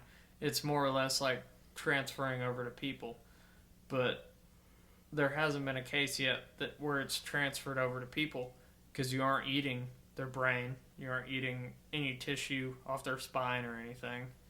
Like the big thing is like, even up in Dade County, like whenever I shot that buck, I had to have it clean, like meat off the bone, before I could cross counties. What? Mm-hmm. Why? Because they don't want, because CWD, it's, I mean, you might have to Google it, but I believe it's off like the brain tissue and all that stuff. Like, it's not in the meat, so you have to disconnect like the spine and all that stuff off the deer. It's the same with like hunting out west. Like, they don't want like anything coming across, so you would have to, like, if you shoot anything out west, like you'd have to have it ready for like a European mountain, pretty much, like completely caped out, skull, rack, all together, just like you see there, to be able to get it across the border lines. I didn't realize that. Yeah, it's pretty wild. So state lines are definitely worse than county lines, but now with the CDW stuff's going on, I feel like it could be worse just from county to county. Yeah, I don't know. I truly believe in the diseases because back in 2000, I believe it was like 2016, maybe 15, my grandpa and I, we went dove hunting down here by Jolly Mill, and there was a couple ponds out where we were hunting at, and dude, you walked on up to them ponds. That's whenever EHD was like really bad down around our area. There was like 6 deer dead around ponds. So I believe in all the diseases. I feel like I've heard Brian say he doesn't believe in them. Well, because he's a deer farmer, they're the start of it. Oh, really? Yeah. You think that's where a lot of it comes from? Why Yeah. would it come from there? The domestic deer, like the farmers, that's what caused it all. I'm not the one to be talking about it. Like, I don't know how it all started and everything, but like, there was a guy over in Aurora, Stepp was his last name. He decided to start bringing in mule deer and breeding them with his whitetail, because the mule deer, they're more prone to CWD, to make a better deer in the end. But like, if you get on any like hunting pages and all that stuff, like I love Brian to death. Like I want to raise deer one day, like be able to farm my own deer. But they all say CWD started from deer farms. That's weird. Like, because they're more domesticated, they're like more susceptible to disease. I don't know. That's strange. Yeah, I've he says his die like crazy. They do. Like, I think he's getting out of it. He could be. Last I talked to him. I know it kind of hit him hard because I think it was last year he sold some deer to a deer farm over by West Plains or whatever, and a lot of them died, or like a hunting ranch or whatever, which at that point they leave his hands. It's all on the farm. Right. So they're losing the money off that, but there's going to be some fat ass, like lazy ass dude come on out and be like, I shot this 270-inch deer, and post it all over Facebook or whatever, and yeah, I don't know. Right. Yeah. Not ethical hunting at all. You'd Like- do it if you had the money, don't lie. Yeah, oh yeah, for sure. My whole house would be full of 300-inch racks. Bro, all the guys that can afford it do it. Yeah, they do. They do. Why not? Yeah, I'm friends with a guy on Facebook. He's out of Texas.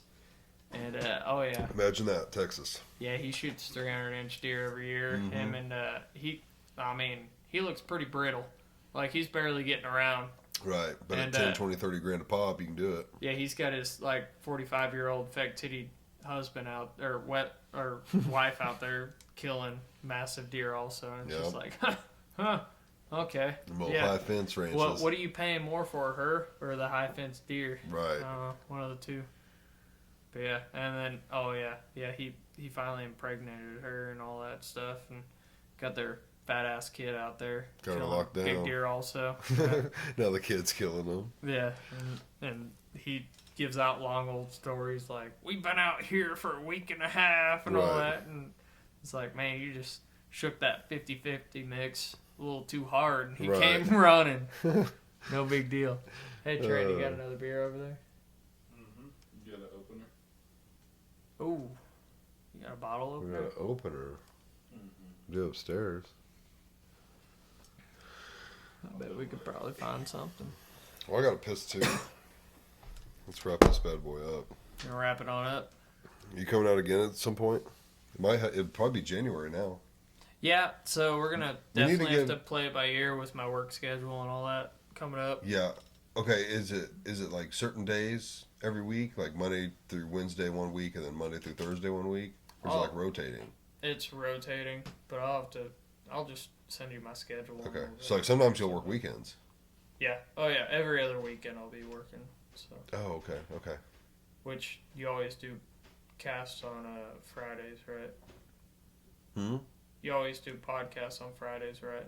Fridays or Saturdays. Okay. Yeah. Yeah, we'll be able to figure something. I've occasionally done them on like a Thursday night. Mm-hmm. I'm actually actually I need to check. I either did schedule or about to schedule one possibly for Sunday morning. Devin's in town. Yeah. So I hit him up and I was like, dude, you need to come on. Talk about a little line work. Yeah. Mm-hmm. Yeah. But yeah, get Bo on there too. Yeah, well, I've tried to get him on a time or two. I think Bo's a little nervous about coming on. Yeah. He's talked about not wanting to say something mm-hmm. that, would jeopardize his job, which I'm like, Bo, you just don't say anything. Yeah. But, yeah, so I hit Devin up, but I was like, well, because I was supposed to have Paul Brown on again. Mm-hmm. But I was like, it's December. Mm-hmm. Like, for one, I don't have a lot of time. I had a couple other people up, and they were like, they didn't have time. Mm-hmm. So it was a tough month. But, yeah, I hit Devin up. I saw he was coming home, and I was like, you need to come on. And he said, yeah. So I had to make a Sunday available. Mm-hmm. But, yeah, because we need to get the Protector Forest. Yeah, I know we need to get it rolling. Is that what ours is called? Mm-hmm. What's the Rogan one? Protect our parks. Parks, yeah. And I'd love next time you get like Thomas back on, I'd love to do one with him. Portwood? Yeah. Yeah. Do like a music one. Oh, really? Mm-hmm. Okay. Yeah, do like kind of the heavier music and all that stuff. Okay, I could do that. Because I listen to your guys' podcast, and you're kind of lacking on it all. He bring up some stuff. I'm like, oh, Sam. Yeah, they're so good. Absolutely. Yeah, I don't know that shit as much. Yeah. Yeah, I could do that. I'll hit Thomas up. Yeah, I talk to him, once a month or so now. Mm-hmm. I stay in touch with him. Yeah. Does he not work with you anymore? No. No? No. I mean, some people gotta grow. Gotta grow, bro. Yep. Yeah, I am. Yeah, we need to get the forest one too. This time it was like, I think Zach seemed kind of down, but I knew we were gonna do like mainly hunting. I was like, well, shit, he don't hunt, so. I told Zach to come on out. I hung out with him last weekend. No, did you? Yeah, he was home. Mm-hmm. Yeah, I was like, you ought to come on out, just hang out, chill, and I don't know. I think he might have had some family stuff going on. I don't know. He did something today, but he wasn't doing anything tonight. Yeah. But yeah, we'll get that one going, and yeah, I'll get you and Thomas in a chat, and we'll figure something out. Yeah. That'd be fun to do another music one. Yeah, for sure. Yeah. Yeah. Yeah, because he's truly behind the music, and I just listen to the music, so yeah, I think it'd be kind of fun. Yeah, and him and we've talked about him actually making an intro. So instead of using that like stock thunder sound that I use, he would the stock thunder sound that blows your freaking ears out while you're driving down the road. I bet it does. Sorry, guys. I don't know if I can make that more quiet, but yeah, we've talked about like writing something up and him doing the vocals. Maybe I get in on there. I mean, I can't do any of that stuff really. Yeah. He's like, I could distort it enough. You'd sound fine. Exactly. So I'm like, okay. I was like, we need to do something. I need to hit him back up. So, but we'll get some more scheduled. Ross, thanks for coming out. Trenton, he's gone. Trying to open up a bottle. Yeah, he's going to get more beer. So sorry, everyone. I had a few drinks today, so maybe a little bit of slurring. Rossy Poo, you were so good today. I'm trying. I'm trying my best. Got to keep so this thing well rolling. Behaved. It was good. Yeah, I was pretty behaved. You were. Guys, thanks for watching. Follow me on Facebook. I think we're approaching 600 followers. Follow me on Instagram. You can catch it on YouTube and Spotify. YouTube, we're shooting for 100 subscribers on there. We're at 66 at the moment, so that'll be our next milestone. So like it, share it, subscribe to it, do all that stuff, and we'll see you on the next one. Follow Peace. Pick Ross 71. Thank you. There you go. Yeah, follow Ross too.